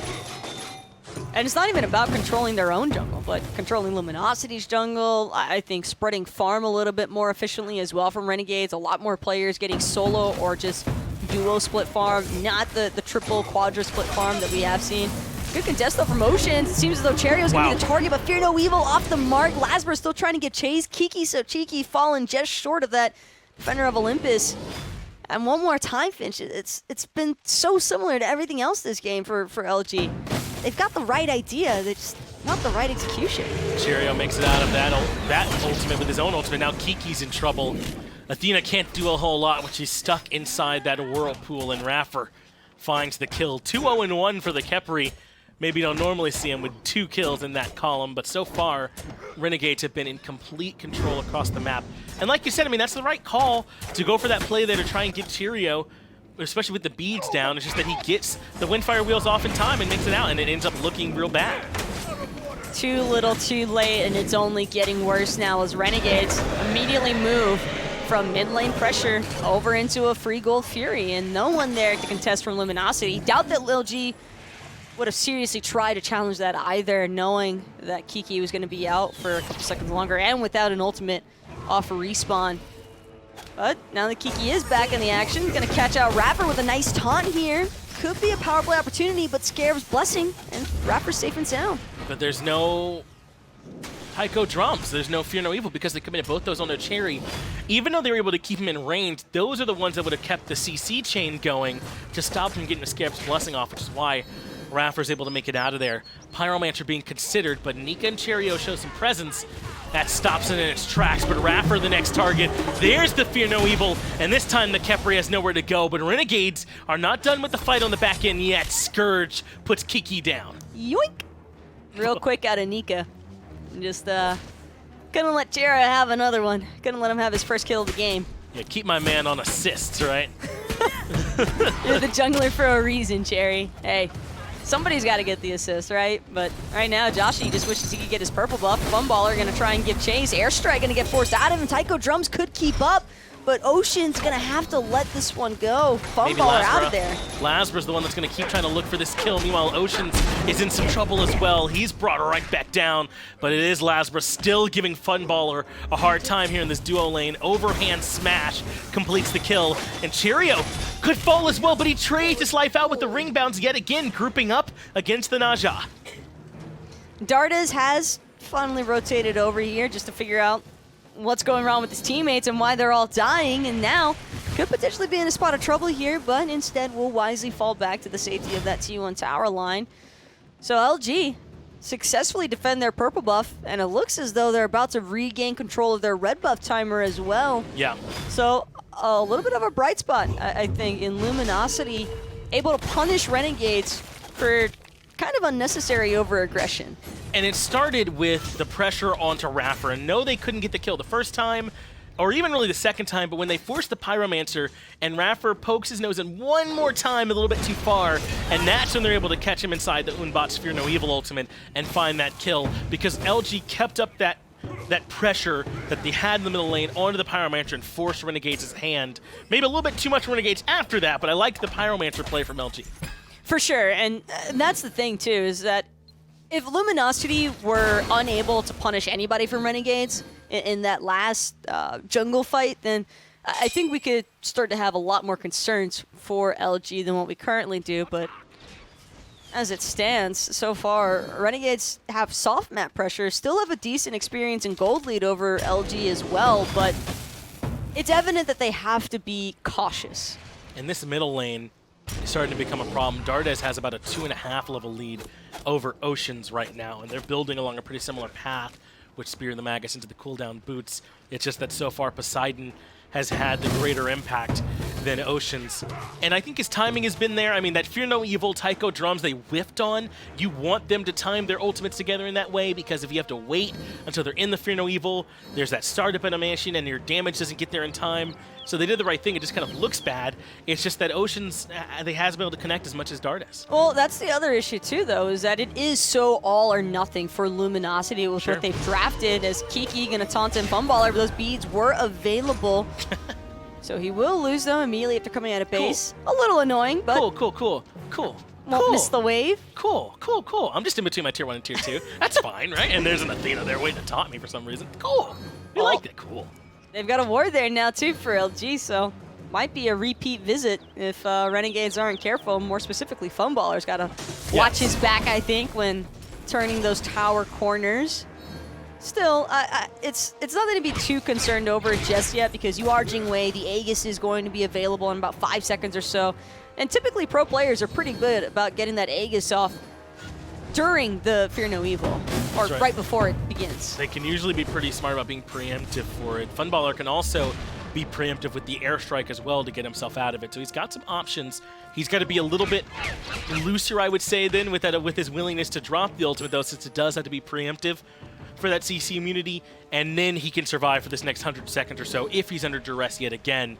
But if no one from LG threatens him before the beats come back up, then none of that even matters, right? And he's just A-okay and have beats the next time he needs it. Yeah, but that's kind of the problem too, isn't it? Who from Luminosity really threatens Funballer right now outside of Lasbra? And if you're expecting that the Batz is going to be your primary source of danger, then all you do is sit underneath your tower line. And it's not sneaky enough for the exact situation I was just talking about, where most times Funballer can ult if Unbots is there and just get away. Even if it doesn't bait out the Fear No Evil, he repositions, he's back to safety, and the threat's all gone. So I agree with what you're saying. It's maybe not the best way to punish the Jing Wei in particular. As tier 1 in mid goes down, Oceans responds with the Taiko drums. That does bring Cherryo in, but with the ring bounce not landing, Cherryo's in a whole heap of trouble. Windfire Wheels lets him leave, but Lasbra's Fear No Evil way off the mark, and Nika's the one that locks everyone down to allow Cherryo to reposition and get out of there. Well done from Renegades passing the baton, but now Nika's in trouble, but a big Kraken from Dardez shuts it all down. Kiki and Zayla are just going to get absolutely decimated for that overstay, and Luminosity, it seemed like they had a plan to start, but that one should have been quickly abandoned. Instead, Funballer going to use all that time that everybody was looking over towards that solo lane to solo the Oni Fury, and now Luminosity, as if it wasn't bad enough to have just lost their tower in mid, they're going to have to start worrying about those boosted minion waves coming after them. Oceans really patient with those purification beads uses. It eventually gets him out of there, so he's A-okay. But, I mean, doesn't all this start with that mid-tower pressure that Renegades has and forcing that down and Cherryo almost dying? Well, it all really begins with Lasbra trying to revisit Funballer in the dual lane, but Renegades had vision.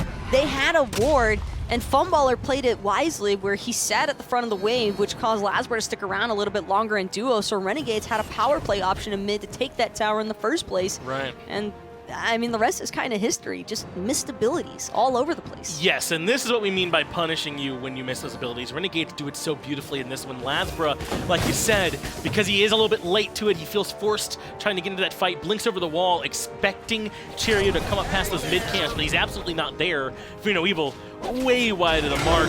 Cherryo is able to ult to reposition, to blink to reposition, and all of a sudden, Kiki and Zelia have now overcommitted, and Dardez there with his ultimate, and the rest of Renegades back him up, and Funballer gets a Fury to himself. I mean, LG just get punished. I can't even really call it punish. Luminosity have been on like a self-service track right now to Renegades for a lot of these leads. It's really unfortunate to see too. I can't tell if Lasbra is just, not completely on it today, but it does feel a little bit uncharacteristic of him from this jungle role to have so many off the mark Fear No Evils. He has not had anywhere where he can feel comfortable ganking, I think, so far, and it's shown. In Game 1 in particular, there wasn't any good targets in Game 2 as well, as Cherryo has his beats forced out by Kiki. That's a nice win, but, I mean, yet again, it took 4 members of LG, which means that mid-tier 2 tower's in trouble. Fortunately, Zelia does rotate over. That stops that push, but LG don't really find much except for Cherryo's beads to speak of. And Zelia just lost his Lord of the Afterlife. That could be a pretty critical team fighting ultimate for LG to have if they want to have any form of anti-heal against Renegades, which I think is fair to want against Renegades, despite the fact that they don't have a raw healer to sustain. I think that the self-heal provides a level of survivability that Luminosity, they're having enough trouble as is just dealing enough damage to kill any single member of Renegade. So you imagine they have their own form of healing now on top of that? It's only going to get worse. Tier 1 tower on the left is done, and Kiki might have been a bit isolated. He's able to dash and get back towards his team.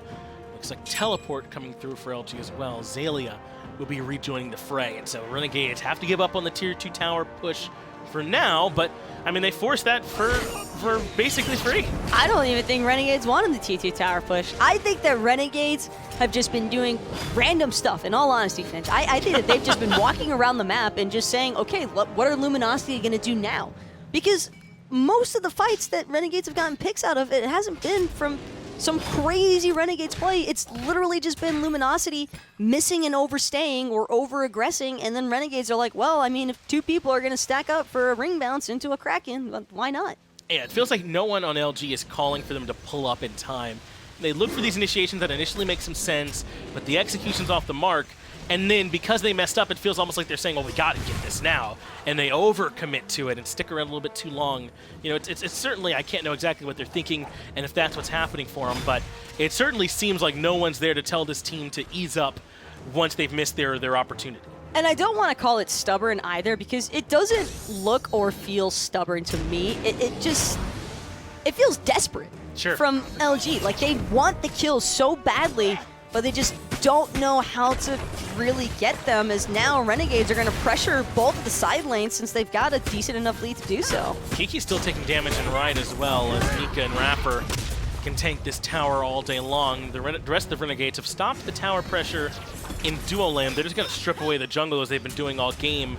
But Kiki has the ult. He can always make it back in relatively quickly with Defender of Olympus. But this has been so persistent, though, from Renegades, where they'll just slightly push into Luminosity until they remove a team-fighting relic or a team-fighting ultimate, and then Renegades will group for the actual 5v5 shove now that Luminosity have crippled themselves, having to expend those cooldowns and relics earlier on. They've been able to do it largely just with their lead. It's like a 9,000 gold suit of armor they're wearing around their team and 11,000 experience. That's so much that LG are down without even something like a fire giant going, or like you said, even one big team fight. I mean, there's only 7 kills for Renegades in total as the tier 2 and mid crumbles as well. This has just been Renegades responding. Like, they force LG to make a bad decision or two. Once they do it, Renegades respond. And it's almost strange that we're saying Renegades are responding, because Renegades are also just self-generating so many different opportunities at the same time that it's kind of unreal how much control they really have over this map right now, but they just continue to spread Luminosity so thin that there's never a chance for recovery. It's always Renegades pushing into T2 Tower, Renegades pushing for the Pyromancer, Renegades trying to take the Gold Fury, and Luminosity's heads are just left spinning. And Funballer hasn't had to do much this game. I mean, look where he's at. Below the Khepri in terms of player damage. I mean, 0-1-0 on the Jing way. He has not been involved in much except for like a couple 1K gank damage for every attempts. 10 minutes. That's right. But, I mean, look at his build. He has the Rage, the Deathbringer. I mean, once the party starts, Funballer's going to be ready. No, we make jokes because we can. Funballer hasn't had a single opportunity to fight this game. He hasn't had to do anything. Lasbra or Kiki or somebody else trying to multi-gank him over there and do all. He's done everything right so far this match. Yeah, on I the Jing think way. all it is just an example of how little Renegades have had to do to get a 14k gold lead, right? If you haven't needed your Hunter at all to get that going, then you probably haven't done much at all in 24 minutes, except for just take what LG's given you. And so far, it's been a Fire Giant, a Tier 2 in mid and right side, and they haven't even had to give up a tower yet. That Tier 1 in left is the first one that's going to come down on Renegade's side as Cherryo keeps mid pushed up while the rest of the team poses like they want to threaten right. Dardez isn't even here yet, Finch. Nah. Renegades are pushing two different Phoenixes without their mid laner even being anywhere near the vicinity for in case a team fight breaks out. But Luminosity, they're just so far behind. They have to sit and watch this. They have to wait for Renegades to pressure. They can't step outside of these Phoenixes right now. Oceans is level 16. There's no way you can compare what Dardez is doing.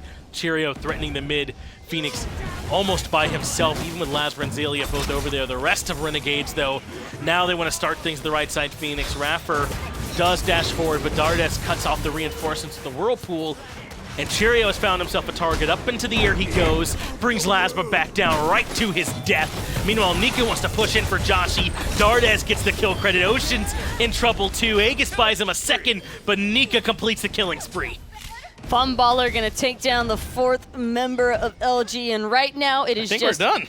Zelia and a Dream to try and stop all of Renegades from pushing in. They don't need more than one Phoenix to do it. Renegades looking to close this one out. Kraken should close this one out. A deicide. Cherryo gets the last kill, and Renegades 12 kills in under 26 minutes, closing out game number 2. And so far, LG have looked lost. And I don't know if it's a compass or a map or what they need to try and get to where they're going, but so far it looks like they just don't have it. I just think that it's really been execution, maybe a little bit of nerves. You have to keep in mind that this is a recently swapped around mid and ADC yet again. So Yep. Oceans and Joshy having just undergone that change. Lasbra being fairly new to this roster as well. He's trying to now reacclimate to Oceans as a mid laner as opposed to when he had Joshy there. So the synergy could be a little bit different.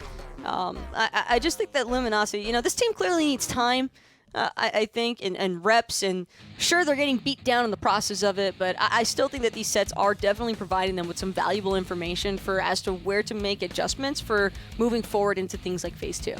I wonder if maybe drafting something with a stronger early presence for Lasbra might work, because it felt like that's what they used to do for Mollusk all the time. Just get him something where there's at least a chance he could snowball the early game and they could try and play around that. But with these Unbots, if their execution's not perfect or some other control like that in the jungle, then they're not going to have a chance up against Renegades, at least not so far.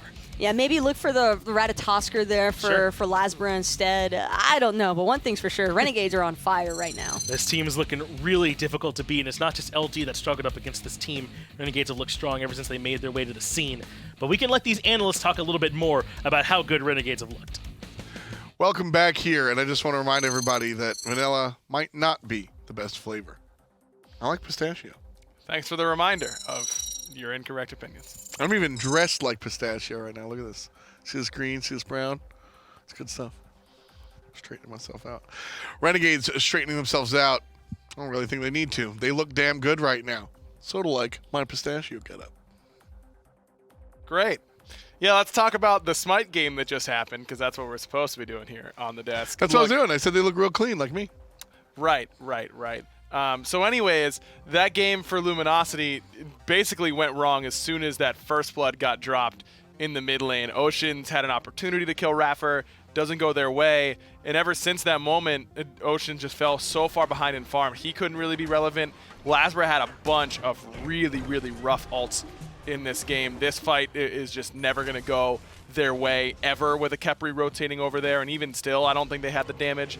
Just poor decision-making, I think, from Luminosity, and then when the mechanics are also poor on top of that, your chances to win are next to none. Raffer on the Khepri is always something that's really fun to watch. You know, it's always tough for me to say this is the best guy on this god, but Raffer's Khepri play is really always excites me because he plays Khepri more aggressively than other players. A lot of people view Khepri as I sit in the back, I Rising Dawn, I'll abduct, I'll ult from a zillion miles away and run. Raffer's not about that. He plays his character the same way he plays Sylvanas, in that I'm going to get lost in the enemy jungle. Maybe they'll jump on me, but I'm up close and personal. That's why we saw so many abducts into Kraken, so many abducts right into the nonsense, because he's there in the front line enabling the rest of his team as aggressively as possible. He's done so well on this selection. And Dardez continues to just create farm out of thin air, it feels like. He's always so far ahead of the enemy mid laner. Renegades do a great job of setting him up for success in the XP department while not letting Cherryo and Raffer fall behind simultaneously. They've done a great job of that. Nika has another good game on the Bellona. Really, the only bright spot in this game for Luminosity was Joshy, who had a really nice kill on Dardez, I believe it was, after he tried to invade red buff. And Joshy was consistently ahead in this lane. Oof. I mean, look at his damage in comparison to Funballers. But Funballer is just there to play bouncer for Joshy, to keep him honest in that lane, to make sure that he has to continue to get left waves, because otherwise Funballer gets too many towers, gets too much map pressure. Basically is just there to keep Joshy in check, because Renegades are winning the 4v4 so hard. Yeah. Why incorporate the only member of LG who's able to fight you? I mean, look at the GPM, 627. GPM by itself is a weird stat to really run off of, but seeing, 0-1 and 0 Funball, very low kill participation, but very high GPM, that just shows you that he sits in that lane. And I mean, this is the Funball story, right? It's hard to show you.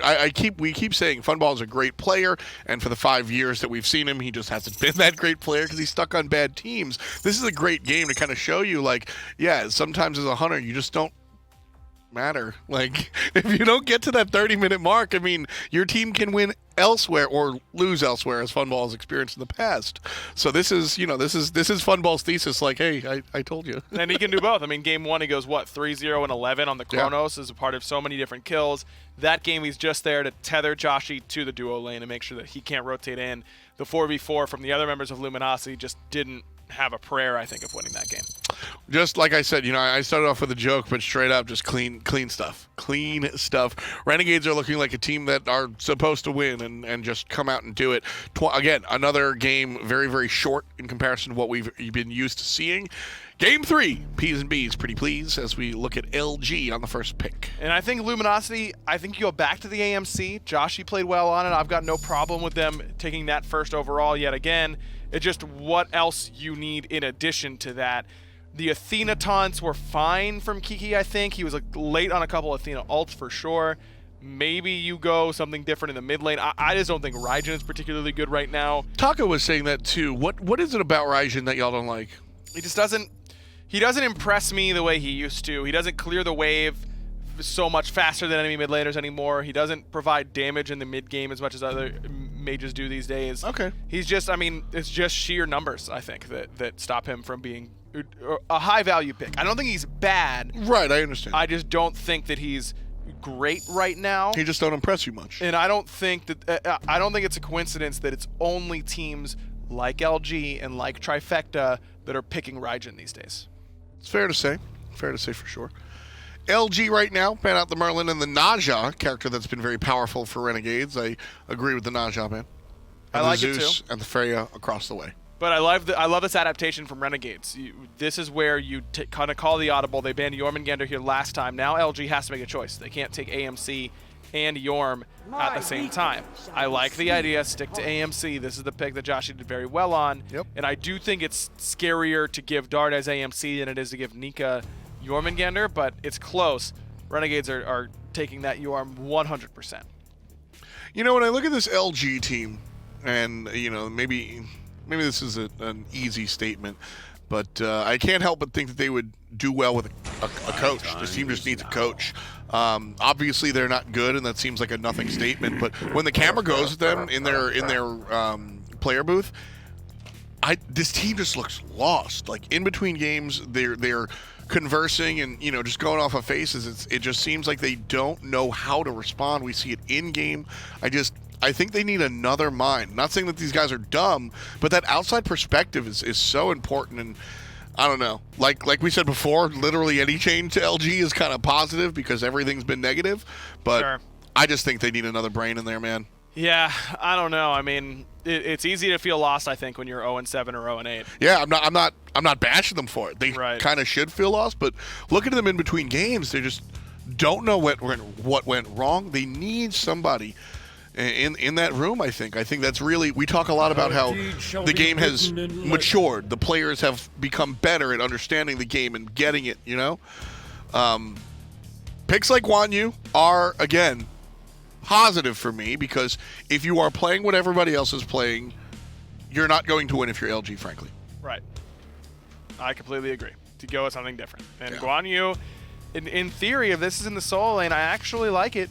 This Against early, though? Jormungandr. Yeah, I mean, who cares? Like, Against you're right. They already chose the Yorm, so you're right. You're right. you're a little worried about things like Odin and anti-heal, but who cares? I mean, Yeah. LG just needs to throw a bunch of stuff in the wall and see what sticks. See, look at Kiki. I don't read lips, but looking at his body language, it looks like he went, I don't know. I'll play anything. Like, he just pick Kumbha, I guess. Like, it's a rough spot for LG to be in. Backs against the wall once we play our best of 5 sets. So Renegades 1 away from taking it. Chronos successful this series and in general. Anhur successful this series and in general. The Jormungandr, something Nika has been very, very threatful on earlier in the season. Pele ban, clearly not too scared of that Erlang Shen yet that Lasbra's played a lot of. He's played Batz and Erlang so far this set. Neither were particularly scary, so I think Renegade is taking things off the board that can potentially shut them down is a good look. Well, Chronos and Anhur versus Erlang, right? When you look at Erlang Shen, it's what character can burst him down before the heal. Desert Fury and Chronos nonsense is going to do that. So Renegade's right here banning kind of anything but and saying, dude, pick it. Now, Luminosity need to ban the Athena that this composition really ran on in Game 1. I mean, that was such a good pick for Raffer. It sets up for the Anhur so well, and it's a great way to shut down this Guan Yu and Kumbhakarna where they can't use their CC or their mobility during that taunt phase. I really think it's important that LG take a look at exactly what Renegades did in Game 1 of this set and just take away what made it tick. Right now, 1 ban left for each player. LG took care of the Khepri. Again, something that Cherryo just looks real good on. And I think it's smart. I'm not saying that the Khepri ban is a bad one in this situation. I think it's good against the AMC. It's great against the AMC. Yeah. Very, very hard for him to ever get away from the Khepri. Even Guan. With Naja off the table, it's certainly a viable option here for Cherryo, and so I like that ban. But I do think that Athena ban is still a necessity. I agree. Yeah, no, I absolutely agree with what you say over there. Renegades ban out two of the carries that I think Lasbra could really kind of take over with, right? Pele and Susano, very and that's the thing that I really talk about with Lasbra. We've seen trifecta, you know, bottom of the barrel team almost, and you know we can go off. The jungler can just go off. Lasbra's still a guy that can go off. So I respect the bans of the hard carries in the jungle. The Daji ban. This is a character that Cherryo routinely goes to. This is I don't mind this ban, but I agree with you, Ryan, that in place of the Daji, I think I would have liked to see the Athena ban. I mean, if the idea is we're taking every god Cherryo has played from him this year, That is it. you need to take Batz. No, Yeah. they can pick Batz here. And Renegades, Still don't care. Cherryo's fine. I don't know that Cherryo's played a whole lot outside of Daji, Batz, Naja, and we know he has Khepri at any given time. But it's just like you're still giving him a god that he's top picked in a lot Ymir. of these games. No way he picks Ymir. Cherryo's Ymir would be nice here. Ymir against AMC, Guan, and Kumbha. That's the Ymir comp that you played Yeah, into. but Ymir is the easiest way to lose a game ever. I'm so convinced that god is unviable at a competitive level, man. He just dies every You time. know at 15 minutes who's winning. Yes, of course. And it's going to be Renegades no matter what, probably, with the way the Oh, set is the BM! I mean, what? No, you're right. It's I'm clear that Renegades has been the better team, so maybe this is where... But that's where I'm like, we just don't take anything that could feasibly insta-lose us the game, because otherwise we're going to win. See your soul. Cerberus, the doggo shows up. Not too much Cerberus. You see a 2% pick rate, a 0% ban rate, and the 3-headed dog has yet to win a game. in our 13 weeks of play. Wonder if that's going to go support here for Raffer. I like it in conjunction with the Jormungandr and Chronos. It brings you tons of magic damage just by way of that Prot Shred on Ghastly Breath. It'll set Chronos and Jorm up to do quite a bit, especially with the style of build that Nika likes to go on Jormungandr, which is mostly offensive, Yeah. a little bit of hybrid defense. I think that this Cerberus could be really good. Kiki right there, talking his team through these last two selections. They need a mid and a jungle. Ravana will be a choice. I like Ravana against Jormungandr. I kind of like Ravana in general, man. Just access to the flip kick and the damage reduction on the ultimate, which can also just be an escape. I think Ravana is a very good jungler. Renegades here. Looking at Thanatos. Ooh. What do we ask of death? I mean, like I said, this is where you can experiment if you want, if you're the Renegades. But Thanatos into Guan Yu is rough because the Soul Reap, the silence, very effective against the Taulo. But I notoriously hate executes into healers. So Serqet will be the choice. I think this is much better. Serqet does great against, well, everybody on this composition. Neuters some of the healing out of Guan Yu. Agni can get chased down. Very good choice here for Renegades. I like it. I like the Serqet quite a bit. They can be CC light, I think, in this composition. They've got a lot of potential CC, I'd say, on this Renegades composition, but it's close range, it's low percentage, it's things Sure. like Impale and that stun from Cerberus, which is very, very hard to hit. So I think you are looking at a composition that could be CC light, but if Renegades are hitting all their buttons properly, then it's going to feel like they have an overwhelming amount of CC. Have Renegades been hitting their buttons properly? Yeah.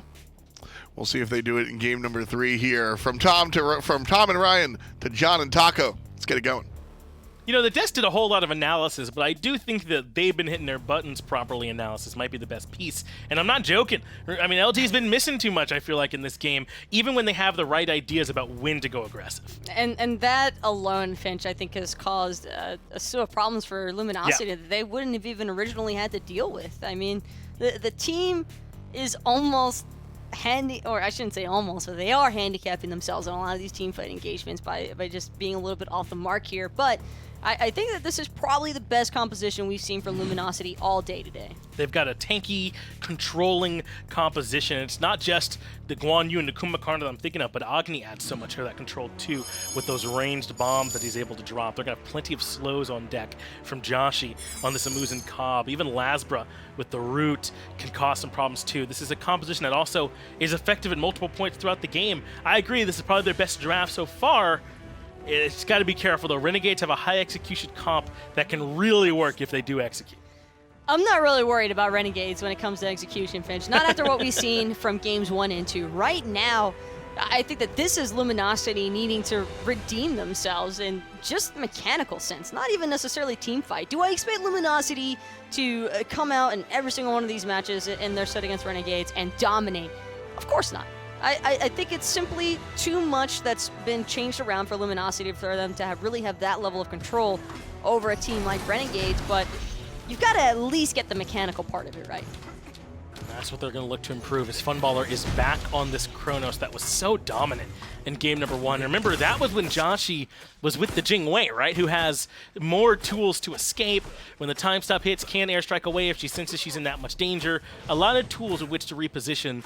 For Joshy on this Muzen Cobb, I imagine the answer is either to just clear from range and never fight, or to just box it out. He can't exist in between. No, it's going to be dangerous, I think, trying to tangle with Funballer over there in that duo lane, but I'm a little bit more focused on Lasbra and Oceans. I want to see this Ravana and Agni have success because they've got the range poke to do it. Oceans, especially on this Agni, I think, is going to really need to dictate the pace of this mid lane. And you talked about how you weren't in love with the Raijin. I think in game 1 was the game where you saw him. And I often think of Agni in that same slot when I see Raijin. I feel like Agni can do a lot of some of that similar stuff. He does have the safety with the mobility. He does have some big burst in range 6C. And so maybe this pick will work better for them as Kiki blinks in Raffer, the early target. But he had that leap available, and just like that, he's out of there. Problem now, though, for Lasbra is since he spent so much time splitting farm in mid, he doesn't get to defend those back harpies from Cherryo, and on the Serqet, trying to outconfirm a Deathbane can be rather tough to do. I wonder if Cherryo knows how much backup there is here. He jumps in anyway and makes it out A-okay. I knew he would be fine the whole time. Cherryo and I would have both done the same thing there, of course, obviously. He still has the Deathbane, man. It's completely fair play. Bold strategy from Cherryo, but when you consider how everything's played out for Renegades in games 1 and 2 so far, I can understand why Cherry might feel a little bit more bold. Well, he can feel confident in his ability to get back out of there. Well timed by him on the Serqet as Raffer is invading those camps. He shall have a Robin shortly to try and contest him on that front, which means he'll have to give it up. Meanwhile, Dardez in mid has a Kumbhakarna to deal with, and man, can this guy feel so annoying to deal with. He has so many tools in teamfights to control you. It can feel like you can barely think for how often you're being controlled. I'm just concerned, or not concerned, but I just want to see how Kiki plans on utilizing this Mez and the Epic Uppercut. Because while Dardez might look like a prime candidate for targeting, I honestly feel like forcing Funballer's Rewind really early on could bode incredibly well for LG here, because Chronos, when it comes to the mid and late game, probably going to have a little bit more potency than the Anhur in terms of team fighting potential. Could be a good target. Plus, if Joshy is on the AMC, which he is, that might be your lane where you have some of your best kill potential in a world where Funballer does not have Rewind. A Muzen Cobb could definitely punish him if he lands a nice stinger and could find a kill. So that might be a viable place for some time to be spent if you're Lasbra this game. But I think that this begins and ends for Luminosity with Lasbra. He has been underwhelming to me so far this set.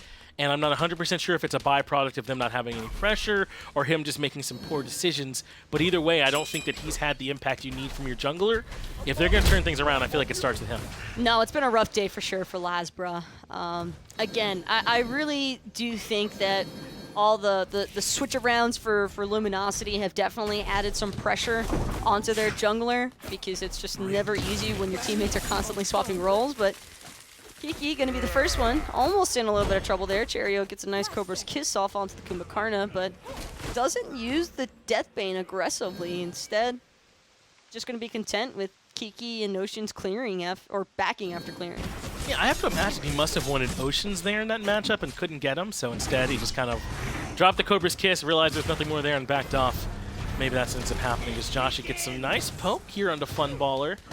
That is one of the ways you slow down Chronos, is you do this sort of incremental damage and make the Rewind worse and worse. Poke at a cost, though, for Joshy. He went with the Mage's Blessing as opposed to that Hunter's Blessing early on, in comparison to Funballer, who opted for CDR boots and the Hunter's Blessing. So Joshy having some mana woes, as is to be expected from an Muzen Cobb, but once he gets that Transcendence online, could be a completely different story, and a lot more concerning for Funballer also. That's right, this Transcendence 1 was adjusted a little bit too, so it has, you know, some MP5s, not a ton. You know, I wouldn't write home about it, but it does help a little bit for these hunters who are trying to go this Transcendence start and duel in to get some love as they move throughout that Transcendence and have a little bit of extra mana, you know, maybe cast one or two more abilities. Those last couple of bombs, though, in the mid lane are a big part of the reason why I'm such a fan of Agni, especially in these double hunter-based compositions, because Oceans just has the range. It's not going to be like Game 1 on that Zeus, where Oceans couldn't do anything against Dardez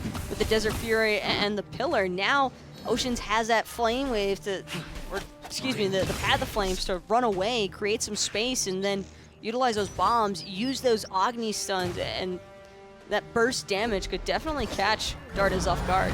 Kiki starting things off, but Rapper has forced the response. It doesn't matter. I know Ocean's got the credit, but that one was all Joshy hitting the stinger and putting in the work on this Muzen Cobb. First blood for LG.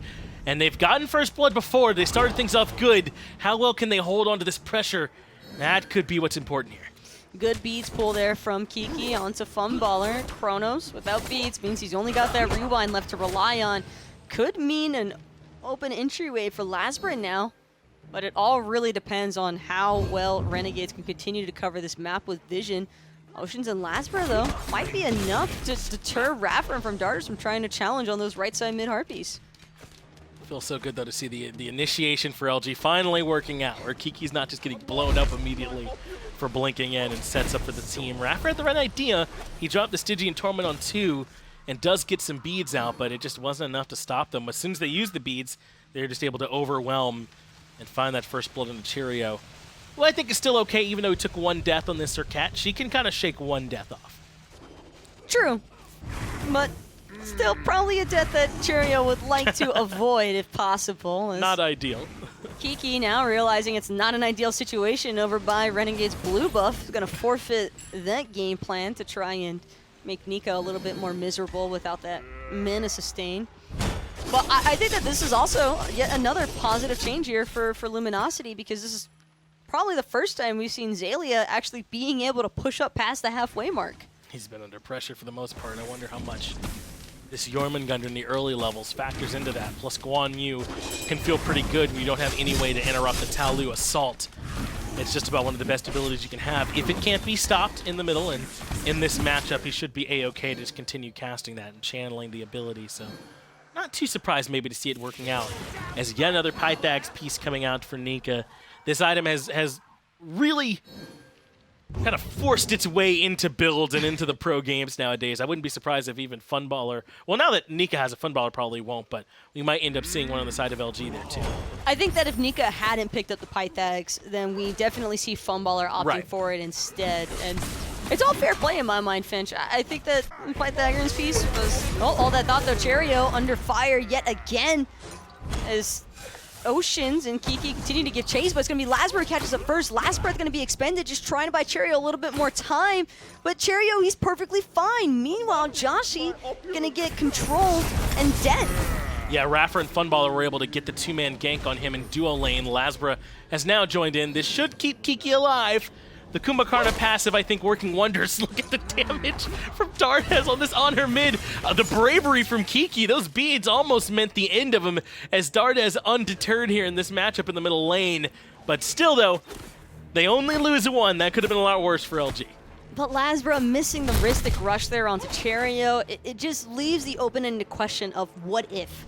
What if Lasbra hits that Mystic Rush and then there's at least some form of response there for Luminosity to trade out the 1-for-1 exchange? Because losing Joshy and then not being able to generate any pressure in mid now has exposed Luminosity in 2 separate lanes, so really only solo is left to reliably play into.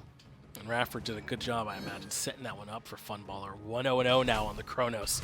Not the look you want if you're on the side of LG, that this Chronos to have a good start to this, and for Lasbra to still be struggling a little bit, even on this Raven.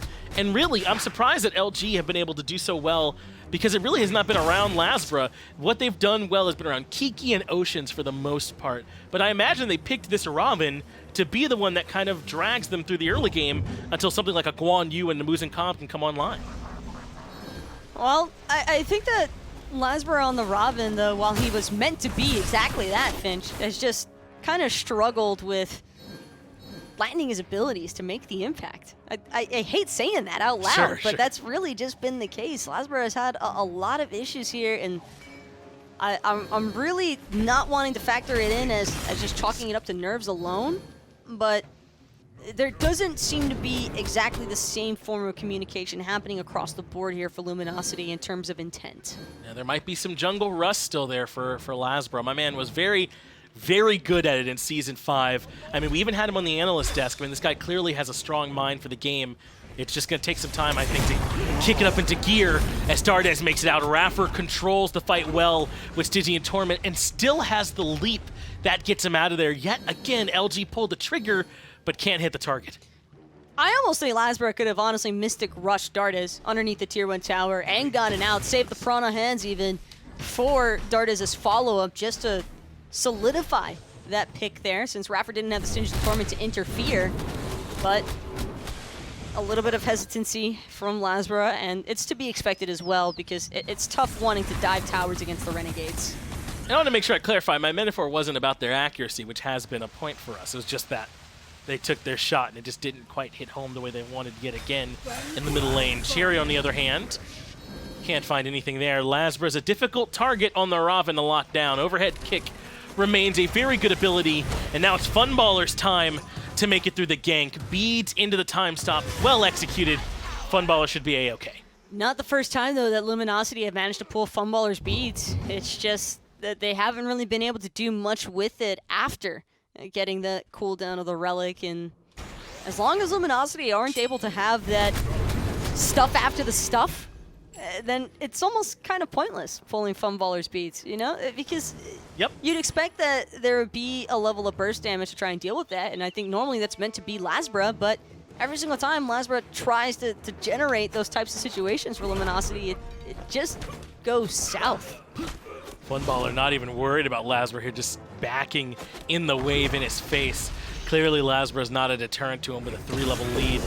In goes Cherryo once again to try and steal those oracles. I just don't know if it's going to work for him this time. Desert Fury from Dardez deters LG's pressure. He's now locked down Kiki as well, and Raffer's here to try and follow up. The stun is there, and Mystic Rush gets followed out by Dardez. That's great timing by him, but it's still not enough to get the kill.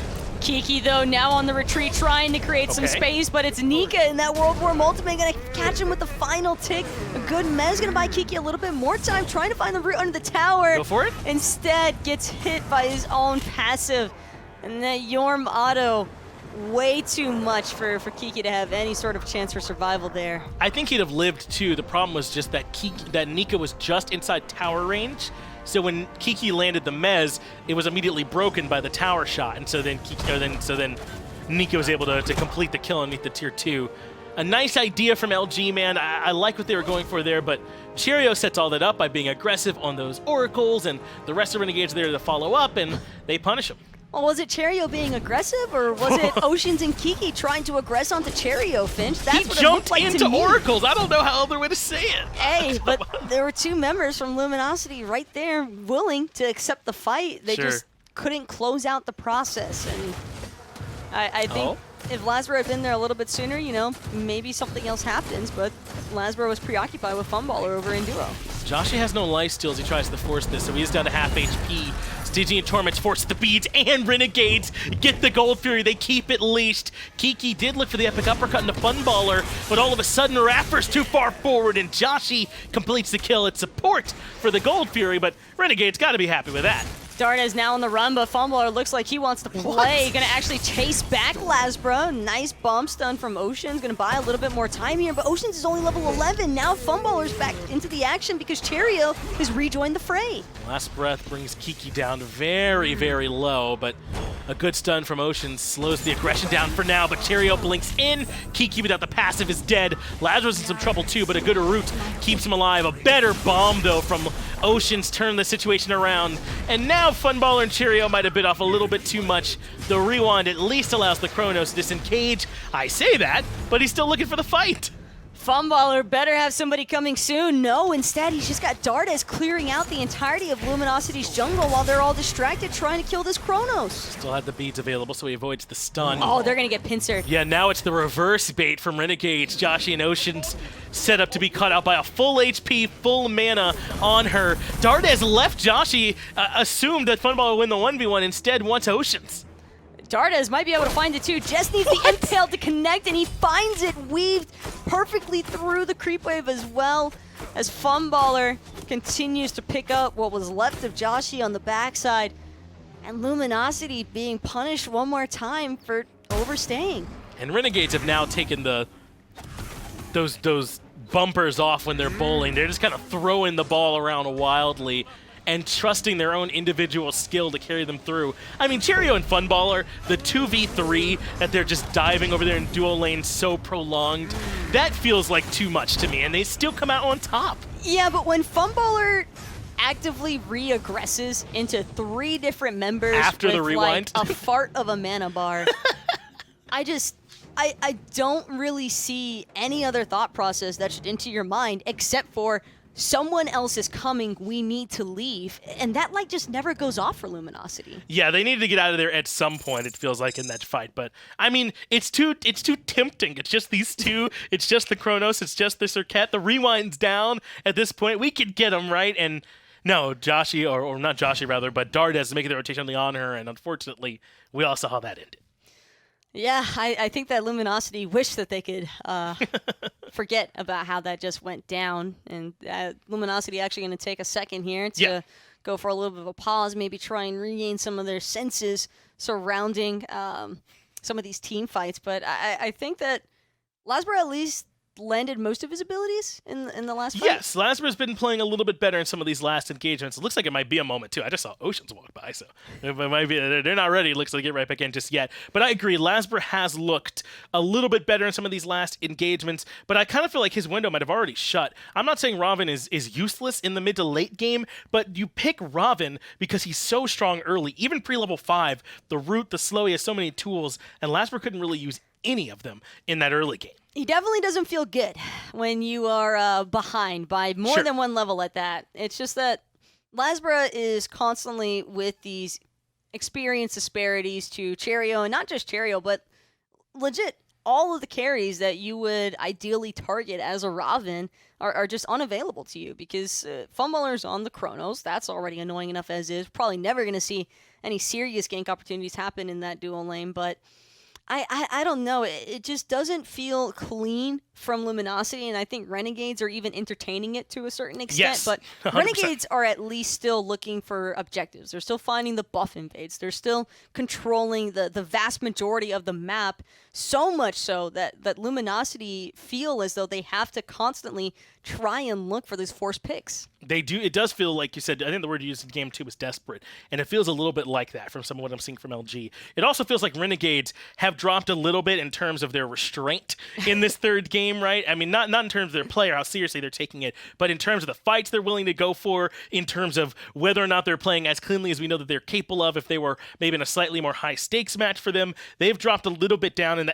that's what that last fight says to me around that duo lane. That was a bit out there, and they still came out on top. I mean, I can't even criticize them for it because it absolutely worked. They trusted in their own individual skill and, of course, their lead they built up, and it worked for them in that fight. I just think that red flags have to be going off for Luminosity a lot sooner than before Dardez is already pincering flanked into the lane. Sure, because the fact that they stuck around for that long with Funballer there, it really does blow my mind in a sense, Finch. It just felt so apparent that someone else was going to be coming really soon, too, with how confidently Funballer was playing up into the three of them. That You couldn't buy into just some Funballer confidence there, some no, overconfidence not at all. there? He's not Zapman. If that was Zapman, I have no doubts about. I'm like, Steve's making a That's play. He's Steven probably Zappa's going to get a play. triple kill somehow, some way. But Sure. you see Funballer doing that, you know something is up, man. Yeah. I believe it in the 2v1. I'll give it even in the 1v1. But a 3v1 situation for Insane. Luminosity to not recognize that something is up, I think that is definitely problematic with team communications. And then on top of that, for Dardez to even have enough time to begin with to go from basing all the way down the mid lane, clearing out waves, by the way, the entire time, and then into the red buff, into the purple buff, and then finally decides, okay, now it's time. I will gank for you guys. Finally. That felt like a lot of time that my man had. It was to a really rotate. long engagement. It was forever that they spent over there in that dual lane. It really was a long time that they spent. But that's not the only thing to me that's standing out. It's that Cherryo has been able to play with reckless abandon this game. And I don't just mean that dual lane long dive that they did, jumping into these oracles routinely, baiting himself out in this Serqet, and trusting that he'll be able to get back out and his team's going to be right there to follow up as well. That's really opened up a ton of doors for Renegades so far. Cherryo's playing Rapper this game. That's really what it looks like. Rapper is normally, I think, and he's known for it too in the Pro League, as being someone who constantly baits other teams into awful team fights and awful positioning, just trying to kill him. And Cherryo just utilizing every single aspect of the Serqet, including the heavy mobility side of things, where even if you ambush in, unless Luminosity perfectly times their CC, 9 out of 10 times you're going to be able to Deathbane out, because the only real stun potential is going to come from Oceans or Kiki. Or Joshy, I guess, with the cripple off the Stinger to prevent the Deathbane. There's definitely some potential for it to come there. It looks like everyone's back and ready to go. We're still into the action yet again. We've seen Nika make a rotation over. He got that kill onto KikiSoCheeky, but we have not yet seen Xaylia really be able to have much impact in these fights, and things could change there once this Guan shows up. Cavalry Charge is a huge tool in the team fights. Obviously, the heal is very strong as well. Some of the proc shot he can do, but until we actually see him, we won't know. It's Rapper with the counter blink, Stygian Torment just to clear some space, and what do you know, he's out of there. Now it's Cherryo yet again the furthest forward, but he leaves as well. Renegades have reset, though they don't have their blink or ult from their support. But this is the first time that we see Luminosity all 5-man grouped up, and there's really nothing Xaylia can do here on this Guan Yu. Ocean's, in fact, going to still be confined to his T1 tower, and I wouldn't be surprised, Finch, if Renegades start making a push in to just outright siege this bad boy. No reason why they couldn't. They're about 4K up now in terms of gold. So about on pace of where they've been in these last few games. Usually they have a bit of a lead explosion in these next few minutes, at least based on the other two paces. So we'll see if that holds true here as Kiki barely makes it back underneath his tier 2 for safety. Renegades yet again just posing question after question to LG to see if they'll mess up in their response. But this is multiple towers now at under half HP, Finch. And when a tower falls down to this low of an HP threshold, it's not a safe one to fight under. It's not that typical 6-man standard that you would expect at least. And Dardez by himself nearly bringing down that T1 tower in mid. Cherryo going to re-aggress onto Kiki one more time with the ambush, but still has that death bane to get away, even with Joshy slows out of the honey. Zalia's on his way. He's expended the teleport to come join the fray, but unfortunately there wasn't a fight quite happening right then. Lasbra overhead kick well timed, avoids the rest of the follow-up damage from Funballer, but LG will at least have everyone here around this next Fury spawn at the very least. When Renegades have all 5 members here, we might have our first full 10-member team fight as Nika starts things onto Kiki, but Oceans responds with the Agni bombs over the top. A lot committed to try and bring just this Jormungandr down to half HP. Oceans already has another bomb ready to go, but Zalia's up on that charge. Cavalry assault right in, but Nika's away, and Renegades lose nothing except for the Jormungandr ult. Those are both big ultimates. I want to make sure that I give proper value to that 1-for-1 trade, but I think LG might need the cavalry charge more than Renegades needs the ultimate from the Jorm as Cherryo jumps out. I think the bees were forced out from Joshy in that engagement too. I'm not sure that he was under that much stress. I don't know if it was maybe an accident by him or if he was indeed in some trouble, but that AMC beads end up coming out. Well, Luminosity know their AMC doesn't have his beads. They're going to be the first ones to pull this Primal Fury anyway. Only Raffer right now in the area to try and respond, but it won't be a steal this time around here. Luminosity do succeed, but 3 members pulled in off of that Stingent Torment. This could be catastrophe now. Frenzy popped by Renegades as well. Funballer gets Joshy early on. No beads. Spells his end. A double kill for Funballer on the Chronos now as Cherryo hunts down Lasbra. Last breath comes out too. That'll cut off any healing for him, but Funballer not done stepping on the gas. He wants Zalia as in comes Dardez with that Anhur leap over the top. Beautiful mez though from Kiki, gonna buy him a little bit more time. Beads being preemptively used from Cherryo just to avoid the root entirely. And a quick Cobra's Kiss into the Death Bane will be more than enough to do it. Well, Death Bane to secure the blue buff, excuse me. So Gold Fury for your support is oftentimes worth. Gold Fury for all of your carries, rarely worth. And not even the Gold Fury on that one, I believe. That one, I think, was the Primal Fury, so does not quite, I think, work out. To be fair, I think it could be worth for Luminosity if they get the Fire Giant, because they now have that additional 7% of damage boost against the FG since they took down the Primal Fury. So that, I think that was a big one for this team, because Yeah, it was a good fight. I don't see Luminosity getting Fire Giant from successfully winning a team fight. I think I could very well see Luminosity, though, getting the Fire Giant because they rush it down just like what they did with the Primal Fury, and Renegades are caught sleeping. They have matched the Frenzy, so they have that possibility if Renegades are caught sleeping to burn down the objective. I just don't know that Renegades is going to give them that kind of window. They've been so oppressive throughout this entirety of the set. Zalia has its ultimate force. That's just in time. The CC immunity allows him to retreat, but the tier 1 tower in right comes tumbling down. And I don't want to get too far away from the sick play Raffer makes, by the way, on that Fury. The only reason that ends up being a 3-for-0 and the Gold Fury traded is because Raffer hits the 4-member with the Stygian Torment, brings back 3, and stuns them all. A great setup. Raffer certainly getting the job done, playing go fetch for his team on the Cerberus, no doubt. But right now, it's all up to Cherryo to try and bring down Zalia. Thorns are going to be popped, but Funballer doesn't seem to mind. Stop time for an additional stun, and what do you know? Guan Yi's dead. That's how you get value out of forcing out the cavalry charge earlier on. Kiki barely able to reposition, though it does cost him his epic uppercut.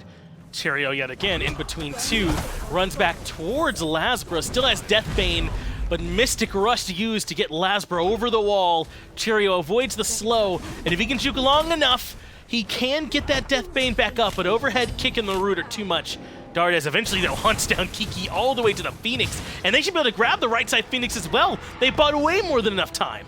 All right, now Ocean's just trying to do what he can to back, but Luminosity seemed as though they were going for a last-ditch effort to try and siege mid lane. But unlike Xaylia and Nika, able to buy just a little bit more time on this Jormungandr. And as the cavalry charge was down for Xaylia, had he had it up, I think that Renegades have to waste a little bit more time there, maybe chasing around some of the LG members, but for the most part, right-hand siege completely successful, as now fire minion waves are going to start pouring into Luminosity's base. Although, to be fair, it's probably the best Phoenix LG could have lost. I mean, it's the closest one to Fireside, and they can definitely push out those waves while looking to contest. Yes, I think you're right to say that that is the least worst it could be for LG. It's not as bad as it could be, certainly. It's bad, but it's not on fire just yet. Right, it's not entirely burning down. This is fine. This is fine. Yeah, that meme is certainly applicable here. What has not been fine is that Oceans has been behind Dardez all set. We've been giving Lasbra kind of a hard time, but he's been somewhat close to Cherryo, at least in this game. But Oceans is the one that I feel like has truly been outvalued this set by Dardez. I think the one freebie I can give Oceans for this, though, is the fact that he has had everybody in his lane splitting XP with him from LG in That's comparison true. to Dardez. Is now Renegades looking to go on the offensive into Luminosity one more time. Into the ultimate goes Nika. Right on the backside comes Cherryo to shut everything down. Frenzy comes through from LG first, and now comes the one from Renegades, and it's favoring Renegades all day long. Joshy, the one that they lose first. Digi and Torment hits everyone yet again. They lose Lasbra for a double kill for Dardez. Make that one a triple. Only Oceans is left, and he split push Agni in left lane. Right side Phoenix already down. Renegades can just keep on pushing. I think this one might just be over. Oceans looking for a pentakill. All of Renegades now pushing in from that exposed right side Phoenix that had just recently been taken down. Agni's definitely somebody that could get the job done, but there's so much damage here from Renegades. I don't even know if these bombs are going to be enough. He does get a few bombs off, has to use beads just to get back to the fountain, but Dardez has him pinned down. They gotta get some damage on this Titan too, because now KikiSoCheeky has respawned. They might have went a little bit too much for some of those kills onto Oceans. In fact, now they'll pay for it with their lives. Nika drops down. LG are not done yet. Renegades just had to look for the deicide, man. They wanted that 5th pick so badly onto Oceans that they sacrificed ending the game just now to try and do it. Yeah, they definitely could have ended it if they just didn't hit the Titan. They 100% would have ended if Dardez didn't invest his entire kit Well, into Oceans Funballer in was the attacking fountain. in the fountain too. I don't want to Oh, it was the same thing. Dardez definitely wasn't alone in that endeavor, without a doubt. But Renegades, I think, basking a little bit too heavily in their spoils. I can only lightly roast, though, I feel, because Yeah, they are you still can't- firmly in control. That's the thing, though, is that, like, you can't really go ham. It's like, ah, what idiots. They didn't end the game at 25 minutes. Right, that's not a 45-minute throw, right? That's just, you know, they've been in control all set. And they had a little bit of fun there, and it got away from them. No, Lasbra might look to punish, goes in for the Mystic Rush, but Dardez knocks him back with the Impale. Funballer ends up falling to Joshy, and maybe Renegades have bit off a little bit more than they can chew. Justin, we were starting to sing their praises a bit. LG have not faded away yet. Hey now, this is starting to get kind of scary if you're a Renegades fan, because Luminosity, if they get this Fire Giant, They have Frenzy. it could give them room to actually catch up in gold. Rapper going to be the first one trying to play defense. A nice Stingeon Foam is going to catch up all of LG, but it's Nika who takes down Oceans first. That's a critical kill. Now Cherryo might be in some trouble, but they get Joshy as well. That Stitching and Torment from Rapper yet again was such a big deal in this fight to shut down LG. They put Kiki into the passive, and Cherryo and Nika can work together to do more than enough. That fight goes a Renegade's way. Somehow they pull it back from the depths all around Rapper. Cherryo's got to be careful, though. Cavalry charge from Xaylia, though, just going to be used for the retreat, and possibly even looking to just try and defend this right Phoenix from being sieged one more time by the Fire Minion Wave. A lot of archers here, but Lasbra, having just back to base, going to be able to help Xaylia clear out. And the threat of that right Phoenix being re-sieged, at least avoided for the moment. That's a bit of a roller coaster of emotions for me, though. Almost ending, and then too busy worried about killing Oceans in the fountain. They couldn't make it that simple, right? And then coming back to the Fire Giant, and LG look like they're winning the fight, but then Renegades come back and win the fight. I mean, that was back and forth. Now Lasbra, who's just checking out the FG alone, has to give up his ultimate to reposition and keep himself alive. This should confirm the Fire Giant now for Renegades. No one from LG is nearby. One thing I have to bring up, though, after what we just witnessed and that little roller coaster we just experienced, well, if Luminosity are able to repeat that defensiveness, the Renegades could maybe wind up in a 40-minute game here, Finch, if they're not careful and continue to be a little bit less than clean surrounding some of their team fights. It has been, and there's plenty of potential, I would say, for. I think that there's some chance that they've dropped down a little bit to LG's level in some of these last few minutes, and I wouldn't have said in game 1 or 2 or even the first half of this game, but there's been some plays that they probably wouldn't make in other situations, so they've loosened up a little bit.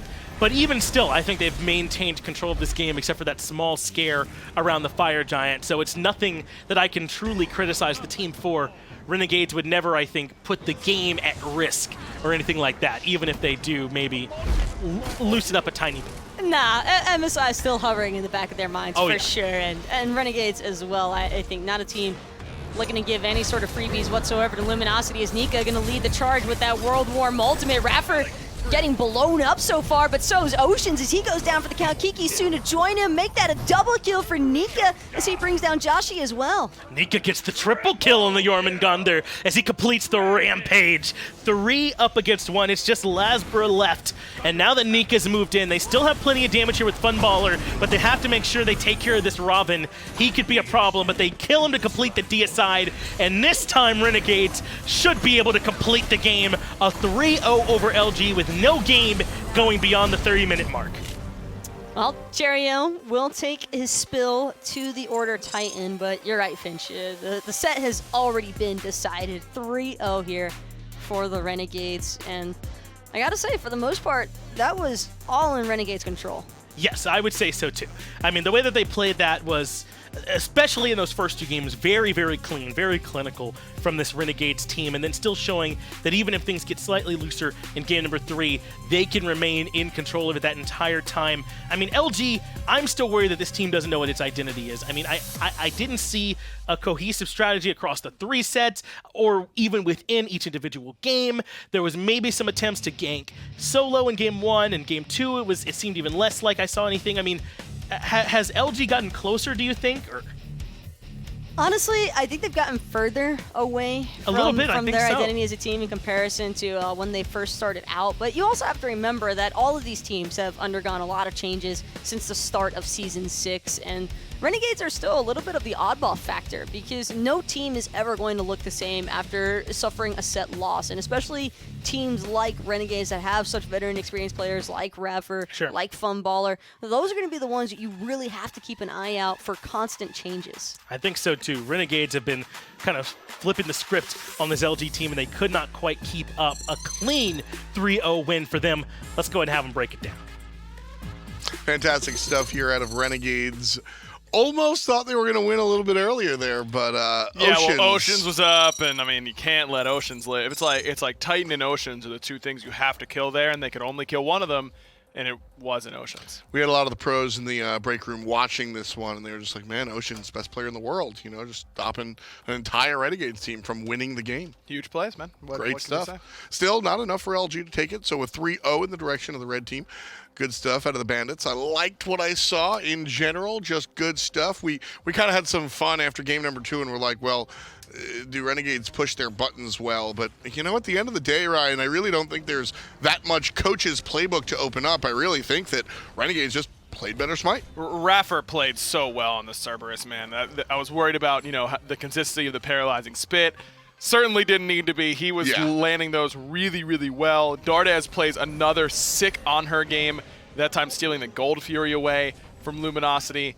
But between the way that Raffer plays when they're running hot and the way that Dardez plays when they're running hot, this is one of the toughest teams in the league to beat. Nika gets another triple kill on Jormungandr. I mean, it feels like he gets one of those every time he plays this god. Funball with the delayed reaction. He was like, yeah, we did it. Oh, yeah, we did it. Nice stuff out of Renegades. The storyline here was Cherryo coming from Egypt, better land, ping, going to be fantastic. And make no bones about it, Cherryo has absolutely done the job. But I think Renegades are starred by Dardez and iRaffer. These two players, and that again, Nika and Funballer also kind of doing it. That's really the take home here. Raffer in all 3 games had fantastic games. Some of the plays that we've seen him make prior to this match as well, just some of the best support play we've seen in a while. And honestly, I think that's really what I see in Renegades. I see Funball, great player, rarely on a good team. iRaffer, the architect of that Epsilon Energy double repeat, and not really able to find that success since. Dardez made a name for himself on support, not really on a good team. Cherryo, Nika, all these guys on Renegades seem to have the talent, but never the players around themselves. Now Renegades seem to have it all. They do. I mean, Dardez has looked like a legitimate star in the mid lane so far with his time there. We've seen other players come up to mid lane, look really good, and then have a tiny bit of a regression. They kind of slow down their pace. That is still a worry for me for Dardez, because that usually does happen. But the way that he's performed so far has been absolutely amazing. Funballer's doing his job. Raffer has games where he looks like the most influential support in the world. He's got to do that more consistently for me, but overall, he just has games where he feels like he's the best player on the field again, and that's what happened for him a lot of times with that old Energy Epsilon squad. And so how can you not be excited about the future of Renegades? That's, as an old head when it comes to SMITE, I remember those Season 2, Season 3 games, watching them, as a commentator and everything, and I see those plays. The Khepri game, the Athena game, that looks like Epsilon iRaffer. That looks like Panthera coming together. Perhaps the more apropos statement as Panthera kind of grew into those units. I'm seeing Renegades, listen, they're not number 1, 2, or 3, but I think that Renegades absolutely 13 more weeks after MSI. Renegades could win MSI. I think that they are capable of winning the midseason invitational right now. Are they the favorite? No, but they are a legitimate threat to win. Dardez and Nika, 2 of the star players here on Renegades. We're going to catch up with them and see what they thought about the set. I do indeed have Dardez and Nika here mid and solo for Renegades. First off, congratulations, guys, on your win. Very impressive set that you guys are able to get. I got to talk to you here first, Nika, obviously. I mean, in Game 3, y'all are about to win, and you look over, and then your man Dardez is trying to farm kills in the fountain. and Funball trolled a bit. They wanted to get that final kill on Oceans, but they nearly cost us the game. Bit too much trolling. Huh? You got to do that before you can win the game, right? You got to make sure they're all dead. No, it's toxic. It's so toxic. Not toxic, huh? Well, first things first, though. Not really much to say about this Luminosity set, but kind of moving forward now. You guys still have a pretty busy week ahead of you. So, what are some of your team's thoughts and plans surrounding that? We're just trying to play as well as we can. Like we kind of fell off a bit the last few weeks. Like we've been playing pretty badly. We all understand that, but we know that we can play at like a higher level like we did against Dig and SK, and we're just trying to get back to that level pretty much for these final 2 sets. And Dardez, it feels like you've kind of been all over the place, just playing, wherever you're needed, like throughout your career. What is it about the mid lane where you've been able to play so well? I mean, you were above Oceans almost this whole set, like multiple levels and gold and everything. What do you think you were able to do so much better that helps you out in this game? I think it's more the fact that Cherry doesn't share waves that much in mid, so I'm always ahead. Like, it's only Rafa and me sharing every wave, so I end up like always ahead of the other mid lane. It works out, I guess. And what's that been like for you, Dardez, by the way? Because now that Cherryo, I think, has had a little bit more time to acclimate towards like competitive and being here in Atlanta and everything, but you as a mid laner, I mean, it's kind of a toss-up or a little bit of a shift around from playing previous roles before. Do you feel good having Cherryo as your jungler? Yeah, it literally, I mean, he's like a different genre from like others. Like his setups usually, he's not a hard carry genre, like adapting or Cuvo friend. He's more like a support genre, so it's really easy to play around him, and yeah, I just have to hit my abilities on CC, so it's not that hard.